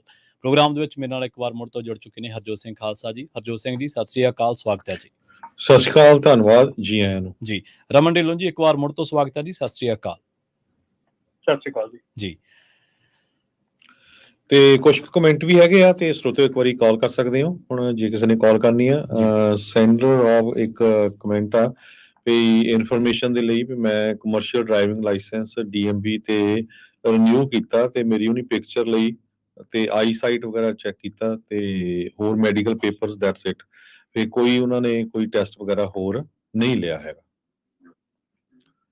ਬਿਲਕੁਲ, ਮੈਂ ਵੀ ਜਿਹੜੀ ਪਹਿਲੀ ਇਨਫੋਰਮੇਸ਼ਨ ਫੇਸਬੁੱਕ ਦੇ ਉੱਤੇ ਉਹਨਾਂ ਨੇ ਸ਼ੇਅਰ ਕੀਤੀ, ਮਨਜੀਤ ਸਿੰਘ ਠਿੰਨੋੜਾ ਨੇ, ਉਹਦੇ ਥਰੂ ਜਾ ਰਿਹਾ ਸੀਗਾ। ਉੱਥੇ ਸਿਰਫ ਉਹ ਇੱਕ ਨਵਾਂ ਜਿਹੜਾ ਟੈਸਟ ਹੈਗਾ ਉਹਦੇ ਬਾਰੇ ਚ ਗੱਲ ਕੀਤੀ ਜਾ ਰਹੀ ਹੈ। ਕੋਈ ਵੀ ਇੱਦਾਂ ਦਾ ਕਾਨੂੰਨ ਨਹੀਂ ਦੱਸਿਆ ਗਿਆ ਕਿ ਜੁਲਾਈ 1 ਤੋਂ ਬਾਅਦ ਹਰ ਇੱਕ ਨੂੰ ਜਿਹੜਾ ਟੈਸਟ ਆ ਉਹ ਦੇਣਾ ਪਊਗਾ, ਰਿਟਨ ਟੈਸਟ ਦੇਣਾ ਪਊਗਾ। ਇਹ ਕੋਈ ਮੇਰੇ ਖਿਆਲ ਦੇ ਵਿੱਚ ਅਜੇ ਨਹੀਂ ਹੈਗੀ। ਬਾਕੀ ਆਪਾਂ DMV ਦੇ ਨਾਲ ਈਮੇਲ ਦੇ ਉੱਤੇ ਜਾਂ ਰਾਬਤਾ ਕਾਇਮ ਕਰਕੇ ਪੁੱਛ ਸਕਦੇ ਹਾਂ ਕਿ ਜੇ ਕੋਈ ਨਵੀਂ ਸਿਚੁਏਸ਼ਨ ਹੈਗੀ ਆ। ਜੀ ਇਸੇ ਤਰ੍ਹਾਂ ਗੁਰਜੀਤ ਸਿੰਘ ਰਠੌਰ ਆ, ਉਹਨਾਂ ਦਾ ਕਮੈਂਟ ਆ ਵੀ caste of truck part the, labour the, road service, ਸਾਰਾ ਕੁਝ ਬਹੁਤ ਉੱਪਰ ਚਲੇ ਗਿਆ। ਸੋ ਲੋਕਾਂ ਨੂੰ ਸਿੱਖਣਾ ਚਾਹੀਦਾ ਆਪ ਕਿਸ ਤਰ੍ਹਾਂ ਜਿਹੜਾ ਟਰੱਕ ਆ ਉਹ ਫਿਕਸ ਕਰਨਾ, ਤਾਂ ਕਿ ਜਿਹੜੀ ਤੁਹਾਡੀ ਕਾਸਟ ਆ ਉਹ ਘਟ ਸਕੇ। ਜੀ ਜੀ, ਪਰ ਮੇਰੇ ਖਿਆਲ ਦੇ ਵਿੱਚ ਇਹ ਗੁੱਡ ਆਈਡੀਆ ਨਹੀਂ ਹੈਗਾ, ਕਿਉਂਕਿ ਜਿਹੜੀਆਂ ਇੱਥੇ ਵਾਰੰਟੀਜ਼ ਹੈਗੀਆਂ, ਜਿਹੜੇ ਇੱਥੇ ਕੰਪਿਊਟਰਸ ਹੈਗੇ ਆ, ਜਿਹੜੇ ਡਾਇਗਨੋਸਟਿਕਸ ਹੈਗੇ ਆ, ਚੀਜ਼ਾਂ ਹੈਗੀਆਂ, ਇਹ ਡੈਫੀਨੇਟਲੀ ਬੰਦੇ ਨੂੰ ਆਪਣੇ ਟਰੱਕ ਬਾਰੇ ਪਤਾ ਹੋਣਾ ਚਾਹੀਦਾ। ਮੇਰੇ ਖਿਆਲ ਦੇ ਵਿੱਚ ਇਹ ਲਰਨ ਕਰਨ ਤੋਂ ਵੀ ਟਰੱਕ ਫਿਕਸ ਕਿਵੇਂ ਕਰਨਾ ਆ, ਇਹ ਲਰਨ ਕਰਨ ਵੀ ਟਰੱਕ ਨੂੰ ਰੱਖ ਰਖਾਵ ਕਿਵੇਂ ਕਰਨਾ ਆ, ਉਹਦੀਆਂ ਜਿਹੜੀਆਂ ਪ੍ਰੋਬਲਮਸ ਹੈਗੀਆਂ ਉਹ ਕਿੱਦਾਂ ਡਾਇਗਨੋਸ ਕਰਨੀਆਂ ਹੈਗੀਆਂ, ਜਿਹੜੀਆਂ ਵਿਜ਼ੀਬਲ ਪ੍ਰੋਬਲਮਸ ਹੈਗੀਆਂ। ਮੇਰੇ ਖਿਆਲ ਦੇ ਵਿੱਚ ਜਿਹੜੀ ਟਰੱਕਾਂ ਦੀ ਪ੍ਰੋਬਲਮ ਹੈਗੀ ਆ, ਅੱਧੇ ਨਾਲੋਂ ਜ਼ਿਆਦਾ ਪ੍ਰੋਬਲਮ ਜਿਹੜੀਆਂ ਪ੍ਰੀ ਟ੍ਰਿਪ ਇੰਸਪੈਕਸ਼ਨ ਦੇ ਵਿੱਚ ਖਤਮ ਹੋ ਸਕਦੀ ਆ। ਜੇ pre trip, post trip inspection ਜਿਹੜੀ ਆ ਸਹੀ ਢੰਗ ਨਾਲ ਕੀਤੀ ਜਾਵੇ ਤਾਂ ਬਹੁਤ ਪ੍ਰੋਬਲਮ ਜਿਹੜੀਆਂ ਖਤਮ ਹੋ ਸਕਦੀਆਂ। ਮੇਰੇ ਖਿਆਲ ਦੇ ਵਿੱਚ ਆਪਣੇ ਟਰੱਕ ਨੂੰ ਆਪ ਫਿਕਸ ਕਰਨ ਨਾਲੋਂ ਜ਼ਿਆਦਾ ਇਹ ਆ ਕਿ ਆਪਣੇ ਟਰੱਕ ਨੂੰ ਵਿਜ਼ੀਬਲੀ ਵਿਜ਼ੂਅਲੀ ਜਿਹੜਾ ਆ ਟਰੱਕ ਨੂੰ ਇੰਸਪੈਕਟ ਕਰਨਾ ਉਹ ਆਉਣਾ ਚਾਹੀਦਾ ਬਹੁਤ ਚੰਗੀ ਤਰ੍ਹਾਂ। ਔਰ ਇਹ ਬੇਸਿਕਲੀ ਹਰ ਇੱਕ ਲਾਇਸੈਂਸੀ ਨੂੰ ਜਿਹੜਾ ਉਹਦਾ ਡਰਾਈਵ ਕਰਨ ਤੋਂ ਪਹਿਲਾਂ ਸਾਰਾ ਕੁਝ ਸਿਖਾਇਆ ਜਾਂਦਾ, ਪਰ ਉਹਦੇ ਨੂੰ ਕੋਈ ਵੀ ਜਿਹੜਾ ਆ ਉਹ ਚੇਤੇ ਨਹੀਂ ਰੱਖਦਾ, ਫੇਸ ਕਰਕੇ ਜਿਹੜੀਆਂ ਪ੍ਰੋਬਲਮ ਆਉਂਦੀਆਂ ਹੈਗੀਆਂ। ਜੀ ਜੀ, ਪ੍ਰੋਗਰਾਮ ਦੇ ਵਿੱਚ ਆਪਣੇ ਨਾਲ ਕੁਝ ਕਾਲਰਸ ਜੁੜੇ ਨੇ, ਉਹਨਾਂ ਦੀ ਰਾਏ ਨੂੰ ਵੀ ਪ੍ਰੋਗਰਾਮ ਦੇ ਸ਼ਾਮਲ ਕਰਦੇ ਹਾਂ ਜੀ। ਅਭੀ ਜੀ, ਸਤਿ ਸ਼੍ਰੀ ਅਕਾਲ। ਅਭੀ ਜੀ, ਤੁਸੀਂ ਆਉਣੇ ਰਹੋ ਜੀ। ਹਾਂਜੀ, ਸਤਿ ਸ਼੍ਰੀ ਅਕਾਲ ਜੀ। ਪੰਜਾਬੀ ਰੇਡੀਓ ਟੀਮ ਦੇ ਸੁਣਨ ਵਾਲੇ ਸਾਰੇ ਸੁਰਤਿਆਂ ਨੂੰ ਸਤਿ ਸ਼੍ਰੀ ਅਕਾਲ ਜੀ। ਸਤਿ ਸ਼੍ਰੀ ਅਕਾਲ। ਹਾਂਜੀ, ਭਾਜੀ ਰਮ ਜੀ, ਹੁਣੇ ਮੇਰੇ ਹੱਥ ਆਉਣ ਡਿਆ ਸੀ ਵਿੱਚੇ ਫੋਨ ਤੇ, ਮੈਂ ਕਹਿ ਰਹੇ ਸੀਗੇ ਪ੍ਰੀ ਟ੍ਰਿਪ ਇੰਸਪੈਕਸ਼ਨ ਦੀ ਗੱਲ ਕਰਨਾ। ਬਸ ਬੇਸਿਕਲੀ ਤਾਂ ਪੈਸੇ ਨਾ ਸਾਡੇ ਬੰਦੇ ਬਹੁਤੇ ਕਰਦੇ ਨਹੀਂ, ਅਗਲੇ ਘੁੰਮ ਕੇ ਗੇੜਾ ਜਿਹਾ ਦੇਣਾ ਬਸ, ਤੇ ਠੀਕ ਆ, ਓਕੇ ਨਾ। ਇਹ ਵਾਰ ਕਈ ਤਾਂ ਟਾਇਰ ਵੀ ਨਹੀਂ ਟੈਪ ਕਰਦੇ, ਜਿਹਨਾਂ ਦਾ ਆਪਣਾ ਟਰੱਕ ਹੁੰਦਾ ਉਹ ਥੋੜਾ ਬਹੁਤਾ ਦੇਖ ਲੈਂਦੇ ਆ ਵੀ ਠੀਕ ਆ। ਵੈਸੇ ਜਿਹੜੀ ਪ੍ਰੀ ਟ੍ਰਿਪ ਹੈਗੀ ਆ ਨਾ, ਜੋ ਚਲੋ ਉਹ ਤਾਂ ਕਰਨੀ ਬਣਦੀ, ਰੂਟੀਨ ਨਾਲ ਬਣਦੀ, ਪਰ ਮਹੀਨੇ ਵਿੱਚ ਜਿਹੜੇ ਬੰਦੇ ਆਪਣਾ ਟਰੱਕ ਔਨ ਕਰਦੇ ਆ, ਈਵਨ ਡਰਾਈਵਰ ਵੀ ਹੁੰਦੇ ਆ, ਤਾਂ ਉਹ ਘੱਟੋ ਘੱਟ ਇੱਕ ਵਾਰੀ ਨਾ ਬੰਦੇ ਨੂੰ ਥਰੂ ਆਊਟ ਦਾ ਚੈੱਕਅਪ ਸਾਰਾ ਕਰਨਾ ਚਾਹੀਦਾ। ਥੱਲੇ ਟਰੱਕ ਦੇ ਵੜ ਕੇ ਸਾਰੇ, ਇੱਕ ਟਾਈਆਂ ਮਿਲ ਜਾਂਦੀਆਂ, ਸਸਤੀਆਂ ਹੁੰਦੀਆਂ, ਇੰਨੀਆਂ ਮਹਿੰਗੀਆਂ ਨਹੀਂ ਹੁੰਦੀਆਂ। ਕਈ ਵਾਰ ਮਾਈਨਰ ਪਾਈਪਸ ਵਗੈਰਾ ਜਾਂ ਹੌਜਸ ਹੁੰਦੀਆਂ, ਉਹ ਲੂਜ਼ ਹੁੰਦੀਆਂ, ਆਪਸ ਵਿੱਚ ਰੱਬ ਕਰਦੀਆਂ ਹੁੰਦੀਆਂ ਜਾਂ ਕਿੱਦਾਂ, ਉਹਨਾਂ ਨੂੰ ਟਾਈਟ ਕਰ ਲਓ।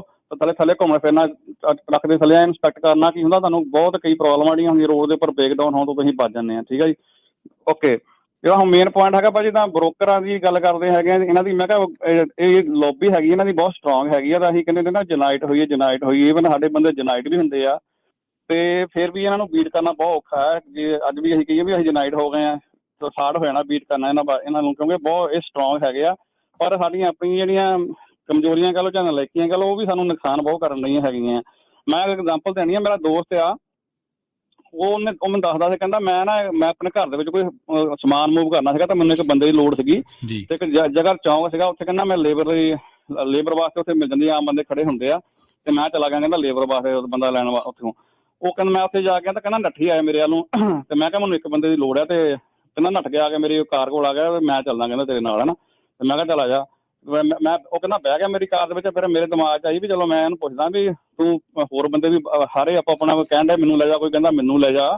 ਮੈਂ ਪੁੱਛਿਆ ਤੂੰ ਕਿੰਨੇ ਚਾਰਜ ਕਰੂੰਗਾ? ਕਹਿੰਦਾ ਮੈਂ ਉਹਨਾਂ ਦਿਨਾਂ 'ਚ ਕਹਿੰਦਾ ਮੈਂ $15 ਚਾਰਜ ਕਰੂੰਗਾ, ਹਨਾ। ਕਾਫੀ ਬਾਹਰ ਰੇਟ ਵਗੈਰਾ $9 ਚੱਲਦਾ ਹੁੰਦਾ ਜਦੋਂ। ਕਹਿੰਦਾ ਮੈਂ $15 ਪਰ ਆਵਰ ਦੇ ਚਾਰਜ ਕਰਨੇ ਆ। ਕਹਿੰਦਾ ਠੀਕ ਆ। ਕਹਿੰਦਾ ਇੱਕ ਮਿੰਟ ਵੇਟ ਕਰ ਯਾਰ ਤੂੰ, ਮੈਂ ਤੈਨੂੰ $10 ਦੇਣੇ ਆ, ਤੇ ਜੇ ਤੂੰ ਜਾਊਂਗਾ ਤਾਂ ਚੱਲ ਤੈਨੂੰ ਮੈਂ ਲੈ ਜਾਣਾ। ਕਹਿੰਦਾ ਨਹੀਂ 15 ਲੈਣੇ ਆ ਨਾ। ਤੇ ਕਹਿੰਦਾ ਉਹ ਕਹਿੰਦਾ ਮੈਂ ਕਿਹਾ ਤੂੰ ਜਾ, ਮੈਂ ਤੈਨੂੰ ਖਾਣਾ ਹੈਗਾ ਨਾ। ਉਸ ਤੋਂ ਬਾਅਦ ਕੀ ਹੋਇਆ, ਕਹਿੰਦਾ ਜਦੋਂ ਉਹਨੂੰ ਬਾਹਰ ਕੱਢਿਆ, ਨਾਲ ਹੀ ਦੂਸਰਾ ਬਾਕੀ ਨੱਠਿਆ। ਕਹਿੰਦਾ ਨੱਠਿਆ ਮਤਲਬ ਕਹਿੰਦਾ ਉਹ ਆਪਸ ਵਿੱਚ ਕੰਪੀਟੀਸ਼ਨ ਪੂਰਾ ਕਰਨ ਦੇ ਸੀਗੇ ਆਪਸ ਵਿੱਚ ਵੀ। ਦੂਜਾ ਬੰਦਾ ਆ ਗਿਆ, ਤੇ ਮੈਨੂੰ ਕਹਿੰਦਾ ਵੀ ਮੈਨੂੰ ਲੈ ਜਾ ਨਾ, ਮੈਂ ਕਹਿੰਦਾ ਚੱਲ ਠੀਕ ਆ, ਪਰ ਮੈਂ ਕਹਿੰਦਾ ਤੈਨੂੰ $10 ਦਊਂਗਾ ਘੰਟੇ ਦੇ ਨਾ, ਕਹਿੰਦਾ ਨਹੀਂ ਮੈਂ ਕਹਿੰਦਾ ਤੈਨੂੰ 15 ਹੀ ਲੈਣੇ ਆ। ਤੇ ਮੈਂ ਕਿਹਾ ਵੀ ਕਹਿੰਦਾ ਉਹ ਦੱਸਦਾ ਸੀਗਾ ਵੀ ਮੈਨੂੰ ਹਾਰ ਕੇ ਕਹਿੰਦਾ ਫਿਰ ਉਹ ਬੰਦਾ ਤਾਂ ਮੈਂ ਇੱਕ ਹੀ ਚੱਕਰ, ਕਹਿੰਦਾ ਆਪਸ ਵਿੱਚ ਵੀ ਉਹ ਕੰਪੀਟੀਸ਼ਨ ਕਰਨ ਰਹੇ ਸੀਗੇ ਤੇ ਉਹ ਕਹਿੰਦਾ ਮੈਨੂੰ ਲੈ ਜਾ, ਕਹਿੰਦਾ ਮੈਨੂੰ ਲੈ ਜਾ, ਪਰ ਉਹ ਆਪਣਾ ਜਿਹੜੀ ਲੇਬਰ ਸੀ ਨਾ ਉਹਨੂੰ ਘਟਾ ਨਹੀਂ ਰਹੇ ਸੀਗੇ ਵੀ ਇਹ $15 ਕਹਿੰਦਾ ਸੀਗਾ ਤੇ ਸਾਰੇ $15 ਤੇ ਹੀ ਅੜੇ ਸੀਗੇ ਵੀ ਮੈਂ ਵੀ ਜਿਹੜਾ ਵੀ ਮਰਜ਼ੀ ਲੈ ਜਾ ਪਰ ਜਾਊਗਾ $15 ਤੇ। ਤੇ ਉਹ ਮੇਰੇ ਕਹਿਣ ਦਾ ਮਤਲਬ ਇਹ ਆ ਵੀ ਸਾਡੇ ਆਪਣੇ ਸਮਝਣ ਦੀ ਲੋੜ ਦੀ ਗੱਲ ਇਹ ਆ ਵੀ ਸਾਨੂੰ ਅਸੀਂ ਇਸ ਚੀਜ਼ ਦੇ ਵਿੱਚ ਫੇਲ ਹੁੰਦੇ ਆ ਵੀ ਅਸੀਂ ਜਿਹੜੇ ਕੰਪੀਟੀਸ਼ਨ ਦੀ ਗੱਲ ਆ ਜਾਂਦੀ ਆ ਉਸ ਲਈ ਅਸੀਂ ਸਸਤਾ ਦੇਖ ਲੈਂਦੇ ਆ, ਕੋਈ ਦੇਖੇ ਮੈਂ ਸਸਤਾ ਚੱਕ ਕੇ ਤੁਰ ਗਿਆ ਜਾਂ ਕਿੱਦਾਂ ਹੈਗਾ, ਉਹ ਜੋ ਕਿ ਸਾਡੇ ਅੱਜ ਕੱਲ੍ਹ ਨੁਕਸਾਨ ਹੋਣ ਦਾ ਕਾਰਨ ਬਣ ਰਿਹਾ। ਬਾਕੀ ਜਿੱਦਾਂ ਕਹਿੰਦੇ ਸੀ ਨਾ ਵੀ ਉਹ ਵੀ ਥੋੜਾ ਖਾਣਾ ਉਹ ਜਿਹੜਾ ਜ਼ਿਆਦਾ ਵਧੀਆ ਵੀ ਬਹੁਤਾ ਕੰਮ ਵਧਾ ਕੇ ਅਸੀਂ ਨੁਕਸਾਨ ਕਰਦੇ ਹਾਂ, ਹੁਣ ਪਰੇਸ਼ਾਨੀਆਂ ਹੁੰਦੀਆਂ ਹੈਗੀਆਂ।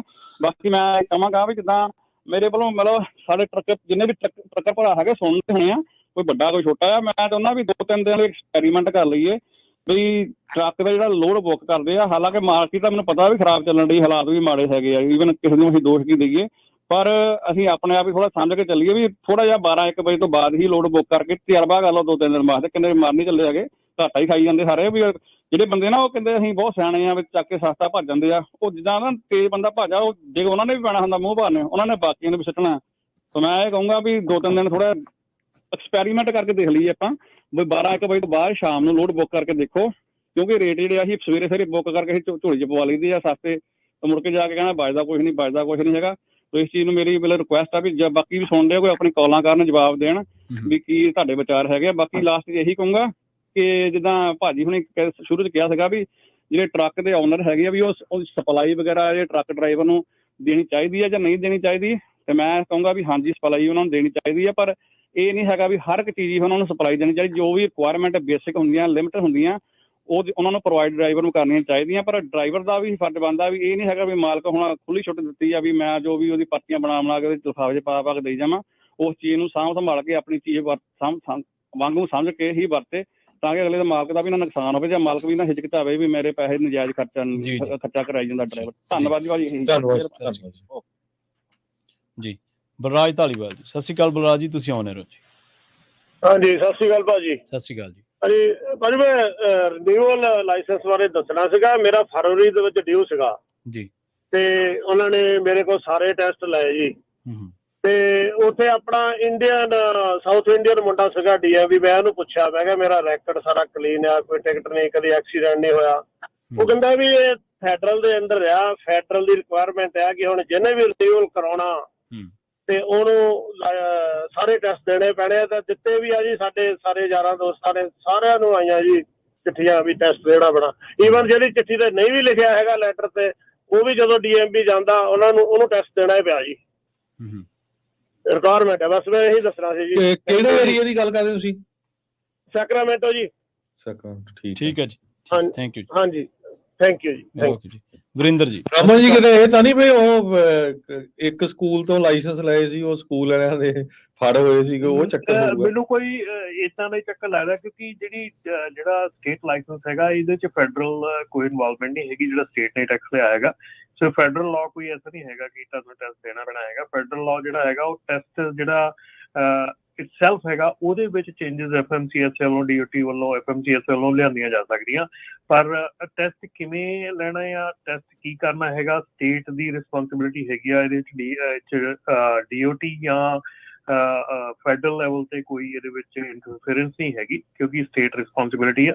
ਸੋ ਇਸ ਕਰਕੇ I don't know Ki situation ਹੈਗੀ ਆ, ਬਟ ਡੈਫੀਨੇਟਲੀ ਮੈਨੂੰ ਵੀ ਉਦੋਂ ਦਾ ਇਹੋ ਹੀ ਦਿਮਾਗ ਚ ਆ ਰਿਹਾ ਸੀਗਾ ਕਿ ਜਿਹੜੇ ਲਾਇਸੈਂਸ ਹੈਗੇ ਆ, ਕਿਉਂਕਿ ਪਹਿਲਾਂ ਜਿੱਦਾਂ ਲਾਇਸੈਂਸ ਲਏ ਜਾਂਦੇ, ਆਪਾਂ ਨੂੰ ਪਤਾ ਕਿ ਟਰੱਕ ਸਕੂਲ ਦੇ ਵਿੱਚ ਜਿੱਦਾਂ ਲਾਇਸੈਂਸ ਲਏ ਜਾਂਦੇ ਆ, ਜਿੱਦਾਂ ਪੜ੍ਹਿਆ ਜਾਂਦਾ ਆ, ਕਈ ਸਕੂਲ ਜਿਹੜੇ ਹੈਗੇ ਉਹ ਕਰਦੇ ਆ, ਤੇ ਉਹ ਫਿਰ ਉਸ ਕਰਕੇ ਵੀ ਹੋ ਸਕਦਾ ਸ਼ਾਇਦ ਵੀ ਇਹ ਚੀਜ਼ਾਂ ਹੋ ਰਹੀਆਂ ਹੈਗੀਆਂ, ਪਰ ਡੈਫੀਨੇਟਲੀ ਕੋਈ ਏਦਾਂ ਦਾ ਰੂਲ ਤਾਂ ਨਹੀਂ ਹੈਗਾ ਅਜੇ ਤੱਕ। ਨਾਲੇ ਜੇ ਫੈਡਰਲ ਲੈਵਲ ਹੋਵੇ ਤਾਂ ਯੂਟਾ ਚੋਂ ਤਾਂ ਕਹਿੰਦੇ ਨੈਕਸਟ ਡੇ ਲੈ ਆਂਦੇ ਲਾਇਸੈਂਸ, ਫਿਰ ਉੱਥੇ ਵੀ ਤਾਂ ਸੇਮ ਹੀ ਹੋਣਾ ਚਾਹੀਦਾ ਨਾ ਜੇ ਫੈਡਰਲ ਦਾ ਰੂਲ ਹੈ। ਇਹ ਫੈਡਰਲ ਲੈਵਲ, ਫੈਡਰਲ ਦੀ ਨਹੀਂ ਕਹਾਣੀ ਹੈਗੀ, ਇਹ ਤਾਂ ਸਟੇਟ ਦਾ ਮਸਲਾ ਹੈਗਾ ਜਿਹੜਾ ਲਾਇਸੈਂਸ ਹੈਗਾ ਜੀ। ਜੀ ਪ੍ਰਵੀਨ ਜੀ, ਆਪਾਂ ਅਗਲੇ ਕਾਲਰ ਲਈਏ। ਹਾਂਜੀ, ਆਪਣੇ ਅਗਲੇ ਕਾਲਰ ਨੇ ਜੀ ਵਰਿੰਦਰ ਜੀ। ਸਤਿ ਸ਼੍ਰੀ ਅਕਾਲ ਜੀ, ਤੁਸੀਂ ਆਉਣੇ ਰਹੋ ਜੀ। ਵਰਿੰਦਰ ਜੀ, ਤੁਸੀਂ ਆਉਣੇ ਰਹੋ ਜੀ। ਸਤਿ ਸ਼੍ਰੀ ਅਕਾਲ। ਹਾਂਜੀ ਸਤਿ ਸ਼੍ਰੀ ਅਕਾਲ ਜੀ। ਸਤਿ ਸ਼੍ਰੀ ਅਕਾਲ ਜਿੰਨੇ ਭਰਾਵਾਂ ਨੂੰ ਸਤਿ ਸ਼੍ਰੀ ਅਕਾਲ ਜੀ। ਹਾਂ ਭਾਜੀ, ਮੈਂ ਤਾਂ ਉਸ ਸਿਰਫ ਉਹ ਜਿਹੜਾ ਲਾਸਟ ਵੀਕ ਦਾ ਟੌਪਿਕ ਸੀਗਾ ਵੀ ਉਹ ਸੇਫਟੀ ਇਕਵਿਪਮੈਂਟ ਵਗੈਰਾ ਜੋ ਵੀ ਹੁੰਦੇ ਆ ਕੰਮ ਤੇ, ਗਲਵਜ਼ ਵਗੈਰਾ ਦੇਣੇ ਚਾਹੀਦੇ ਆ ਕਿ ਨਹੀਂ ਦੇਣੇ ਚਾਹੀਦੇ, ਬਸ ਮੈਂ ਉਸ ਵਾਸਤੇ ਇਹ ਕਹਿਣਾ ਚਾਹੁੰਦਾ ਵੀ ਜਦੋਂ ਕਿਸੇ ਬੰਦੇ ਨੂੰ ਤੁਸੀਂ ਆਪਦਾ EMPLOYE ਕਰਦੇ ਹੋ, ਉਹਨੂੰ ਉਹਦੀ ਸੇਫਟੀ ਵਾਸਤੇ EMPLOYER ਨੂੰ ਸਮਾਨ ਪ੍ਰੋਵਾਈਡ ਕਰਨਾ ਪੈਂਦਾ ਹੈ। ਉਹ ਭਾਈ ਆਪਣੇ ਵੀਰ ਨੇ ਦੱਸਿਆ ਸੀ ਵੀ ਹੱਥ ਗੰਦੇ ਹੁੰਦੇ ਆ, ਹੱਥ ਗੰਦੇ ਹੋਣ ਵਾਸਤੇ ਗਲਵਜ਼ ਨਹੀਂ ਹੁੰਦੇ, ਹੱਥਾਂ ਦੀ ਇੰਜਰੀ ਨੂੰ ਰੋਕਣ ਵਾਸਤੇ ਗਲਵਜ਼ ਪਾਏ ਜਾਂਦੇ ਆ। ਜੀ ਜੀ ਜੀ। ਹਾਂ, ਜੇ ਹੱਥ ਗੰਦੇ ਹੋਣ ਤੋਂ ਆਪਾਂ ਨਾਰਮਲ ਗਲਵਜ਼ ਪਾਉਣੇ ਆ ਤਾਂ ਆਪਾਂ ਨੂੰ $2-3 ਦਾ 100 ਗਲਵਜ਼ ਮਿਲ ਜਾਂਦੇ, ਜਿਨ੍ਹਾਂ ਨੂੰ ਸਰਜੀਕਲ ਵਾਲੇ ਹੁੰਦੇ ਆ। ਬਿਲਕੁਲ ਇਹ ਚੀਜ਼ਾਂ ਪ੍ਰੋਵਾਈਡ ਕਰਨੀਆਂ EMPLOYER ਦੀ ਹੁੰਦੀ ਹੈ ਵੀ ਤੁਹਾਡੇ ਹੱਥ ਤੇ ਸੱਟ ਨਾ ਵੱਜੇ। ਹੱਥ ਤੇ ਸੱਟ ਵੱਜ ਗਈ ਤਾਂ ਵਰਕਰ ਕਾਮ ਦੇ ਥਰੂ ਬੰਦੇ ਨੂੰ ਟ੍ਰੀਟਮੈਂਟ ਦੇਣਾ ਪੈਂਦਾ, ਤੁਹਾਨੂੰ ਮੈਡੀਕਲ ਸਾਰਾ ਕੁਝ ਦੇਣਾ ਪੈਂਦਾ। ਵੱਡੀਆਂ ਕੰਪਨੀਆਂ 'ਚ ਇਹੀ ਹੁੰਦਾ ਜੀ। ਬਿਲਕੁਲ। ਦੂਜੀ ਗੱਲ ਇਹ ਹੁੰਦੀ ਹੈ ਜੇ ਤੁਹਾਡੇ ਕੋਲੇ 20 EMPLOYE ਆ, ਤੁਹਾਡੇ ਕੋਲੇ 30 ਤੁਸੀਂ ਆਪਦੇ EMPLOYE ਰੱਖੇ, ਤੇ ਜੇ ਤੁਸੀਂ ਸਿਰਫ ਇੱਕ ਬਾਥਰੂਮ ਰੱਖਦੇ ਹੋ, ਉਹ ਵੀ ਗੌਰਮੈਂਟ ਤੁਹਾਨੂੰ ਉਸਦੀ ਵੀ ਤੁਹਾਨੂੰ ਸਾਈਟੇਸ਼ਨ ਮਿਲ ਸਕਦੀ ਹੈ, ਕਿਉਂਕਿ ਜਿੰਨੇ ਵੱਧ EMPLOYE ਆ ਉਨੇ ਹਿਸਾਬ ਨਾਲ ਬਾਥਰੂਮ ਅੰਦਰ ਸ਼ੀਟਾਂ ਲੱਗੀਆਂ ਹੋਣੀਆਂ ਚਾਹੀਦੀਆਂ। ਕੱਲ ਜੇ ਕੋਈ ਆ ਕੇ ਆਖੇ ਵੀ ਨਹੀਂ ਤੁਸੀਂ ਬਾਰੀ ਨਾਲ ਲਾਈਨ ਲਾ ਕੇ ਖੜ ਜਾਓ, ਇੱਥੇ ਐਵੇਂ ਵੀ ਨਹੀਂ ਹੁੰਦਾ। ਕੁਝ ਚੀਜ਼ਾਂ ਤੁਹਾਨੂੰ EMPLOYER ਨੂੰ ਦੇਣੀਆਂ ਪੈਂਦੀਆਂ ਨੇ। ਇਹ ਚੀਜ਼ਾਂ ਐ ਨਹੀਂ ਹੁੰਦੀਆਂ ਵੀ ਮੈਂ ਆਪਦੀ ਜੇਬ ਚੋਂ ਲੈ ਲਾਂ। ਹੁਣ ਵੱਡੀਆਂ ਕੰਪਨੀਆਂ 'ਚ EMPLOYE ਕੰਮ ਕਰਦੇ ਆ, ਉਹਨਾਂ ਨੂੰ ਸ਼ੂਜ਼ ਦਾ $200 ਦਿੰਦੇ ਆ। ਬਿਲਕੁਲ। ਸਾਲ ਦਾ $200 ਦਿੰਦੇ ਆ ਵੀ ਤੁਸੀਂ ਸ਼ੂਜ਼ ਲੈ ਕੇ ਰਸੀਦ ਲਿਆ ਕੇ ਦੇ ਦਿਓ, ਤੁਹਾਨੂੰ $200 ਮਿਲ ਜੂਗਾ। ਹਾਂਜੀ, ਇਹ ਚੀਜ਼ਾਂ ਹੁੰਦੀਆਂ। ਠੀਕ ਹੈ ਜੀ, ਆਪਾਂ ਨੂੰ ਸੋਚਣਾ ਚਾਹੀਦਾ। ਹਾਂਜੀ ਧੰਨਵਾਦ ਜੀ। ਉਹਦੀ ਹੈ ਨਾ, ਇਹ ਡਿਪਾਰਟਮੈਂਟ ਹੈਗਾ OSHA ਦਾ ਡਿਪਾਰਟਮੈਂਟ ਹੈ, ਜਿਹਦੇ ਥੱਲੇ ਸਾਰੀਆਂ ਚੀਜ਼ਾਂ ਆਉਂਦੀਆਂ। ਜਦੋਂ ਕੋਈ ਪ੍ਰੋਬਲਮ ਪੈਂਦੀ ਹੈ, ਜਦੋਂ ਕੋਈ ਲੌਸੂਟ ਹੁੰਦਾ ਹੈ, ਫਿਰ OSHA ਜਿਹੜਾ ਆ ਉਹ ਇੰਸਪੈਕਸ਼ਨ ਕਰਦਾ ਹੈ, OSHA ਆਡਿਟ ਕਰਦਾ ਆ। ਤੇ ਇਹਦੇ ਵਿੱਚ ਜਿਹੜੀਆਂ ਤੁਸੀਂ ਰੈਸਟਰੂਮ ਦੀ ਗੱਲ ਕੀਤੀ ਬਿਲਕੁਲ ਸਹੀ ਆ। ਤੁਹਾਨੂੰ ਜੇ ਤੁਸੀਂ ਕਿਤੇ ਰੈਸਟੋਰੈਂਟ ਵੀ ਖੋਲ੍ਹਣਾ ਹੈਗਾ, ਕੁਝ ਵੀ ਖੋਲ੍ਹਣਾ ਹੈਗਾ, ਤਾਂ ਸਟੇਟ ਸਿਟੀ ਦੀਆਂ ਜਿਹੜੀਆਂ ਰਿਕੁਆਇਰਮੈਂਟਸ ਉਹ ਲੈਣੀਆਂ ਪੈਂਦੀਆਂ ਕਿ ਉੱਥੇ ਇੰਨੇ ਬੰਦਿਆਂ ਪਿੱਛੇ ਇੰਨੇ ਰੈਸਟਰੂਮ ਚਾਹੀਦੇ ਆ। ਇੱਦਾਂ ਹੀ ਜਿਹੜੇ ਵਰਕਰ ਜਿੱਥੇ ਕੰਮ ਕਰਦੇ ਹੈਗੇ ਆ, ਚਾਹੇ ਉਹ ਟਰੱਕਿੰਗ ਹੈ ਚਾਹੇ ਕੁਛ ਵੀ ਆ, ਉੱਥੇ ਵੀ ਉਹਦੇ ਹਿਸਾਬ ਦੇ ਨਾਲ ਕੰਮ ਹੁੰਦਾ ਹੈਗਾ। ਤੇ ਸੋ ਇਹ ਜਿਹੜੀਆਂ EMPLOYER ਰਿਕੁਆਇਰਡ ਚੀਜ਼ਾਂ ਹੈਗੀਆਂ, ਇਹ ਦੇਣੀਆਂ ਪੈਂਦੀਆਂ। ਇਹ ਕੋਈ ਇਹ ਨਹੀਂ ਹੈਗਾ। ਹਾਂ, ਤੁਸੀਂ ਇਹ ਲਿਖ ਸਕਦੇ ਆ ਕਿ ਜਦੋਂ ਤੁਸੀਂ ਹਾਇਰ ਕੀਤਾ ਕਿਸੇ ਨੂੰ, ਉਹਦੀ ਕੰਪਨੀ ਪਾਲਿਸੀ 'ਚ ਲਿਖ ਸਕਦੇ ਆ ਕਿ ਅਸੀਂ ਇਹ ਕੰਪਨੀ ਜਿਹੜੀ ਆ ਟਰੱਕ ਦੇ ਵਿੱਚ ਫਰਿੱਜ ਪ੍ਰੋਵਾਈਡ ਨਹੀਂ ਕਰੂਗੀ, ਇਹ ਕੰਪਨੀ ਜਿਹੜੀ ਆ ਚੀਜ਼ਾਂ ਪ੍ਰੋਵਾਈਡ ਨਹੀਂ ਕਰੂਗੀ। ਤੇ ਜੇ ਉਸ ਵਰਕਰ ਨੂੰ ਉੱਥੇ ਉਹ ਠੀਕ ਲੱਗਦਾ ਆ, ਉਹ ਸਾਈਨ ਅਪ ਕਰ ਸਕਦਾ, ਆਪਣਾ ਕੰਮ ਸ਼ੁਰੂ ਕਰ ਸਕਦਾ। ਜੇ ਕੰਮ ਉਹ ਨਹੀਂ ਕੰਮ ਕਰਨਾ ਚਾਹੁੰਦਾ, ਉੱਥੇ ਜਿੱਥੇ ਇਹਦੀਆਂ ਚੀਜ਼ਾਂ ਨਹੀਂ ਪ੍ਰੋਵਾਈਡ ਕੀਤੀਆਂ ਜਾਂਦੀਆਂ, ਤੇ ਉਹ ਕੰਮ ਤੋਂ ਨਾ ਕਰ। ਜੀ, ਸਤਨਾਮ ਸਿੰਘ ਜੀ, ਸਤਿ ਸ਼੍ਰੀ ਅਕਾਲ। ਸਤਨਾਮ ਜੀ, ਤੁਸੀਂ ਆਉਣੇ ਹੋ ਜੀ। ਹਾਂਜੀ, ਵਾਹਿਗੁਰੂ ਜੀ ਕਾ ਖਾਲਸਾ, ਵਾਹਿਗੁਰੂ ਜੀ ਕੀ ਫਤਿਹ ਜੀ।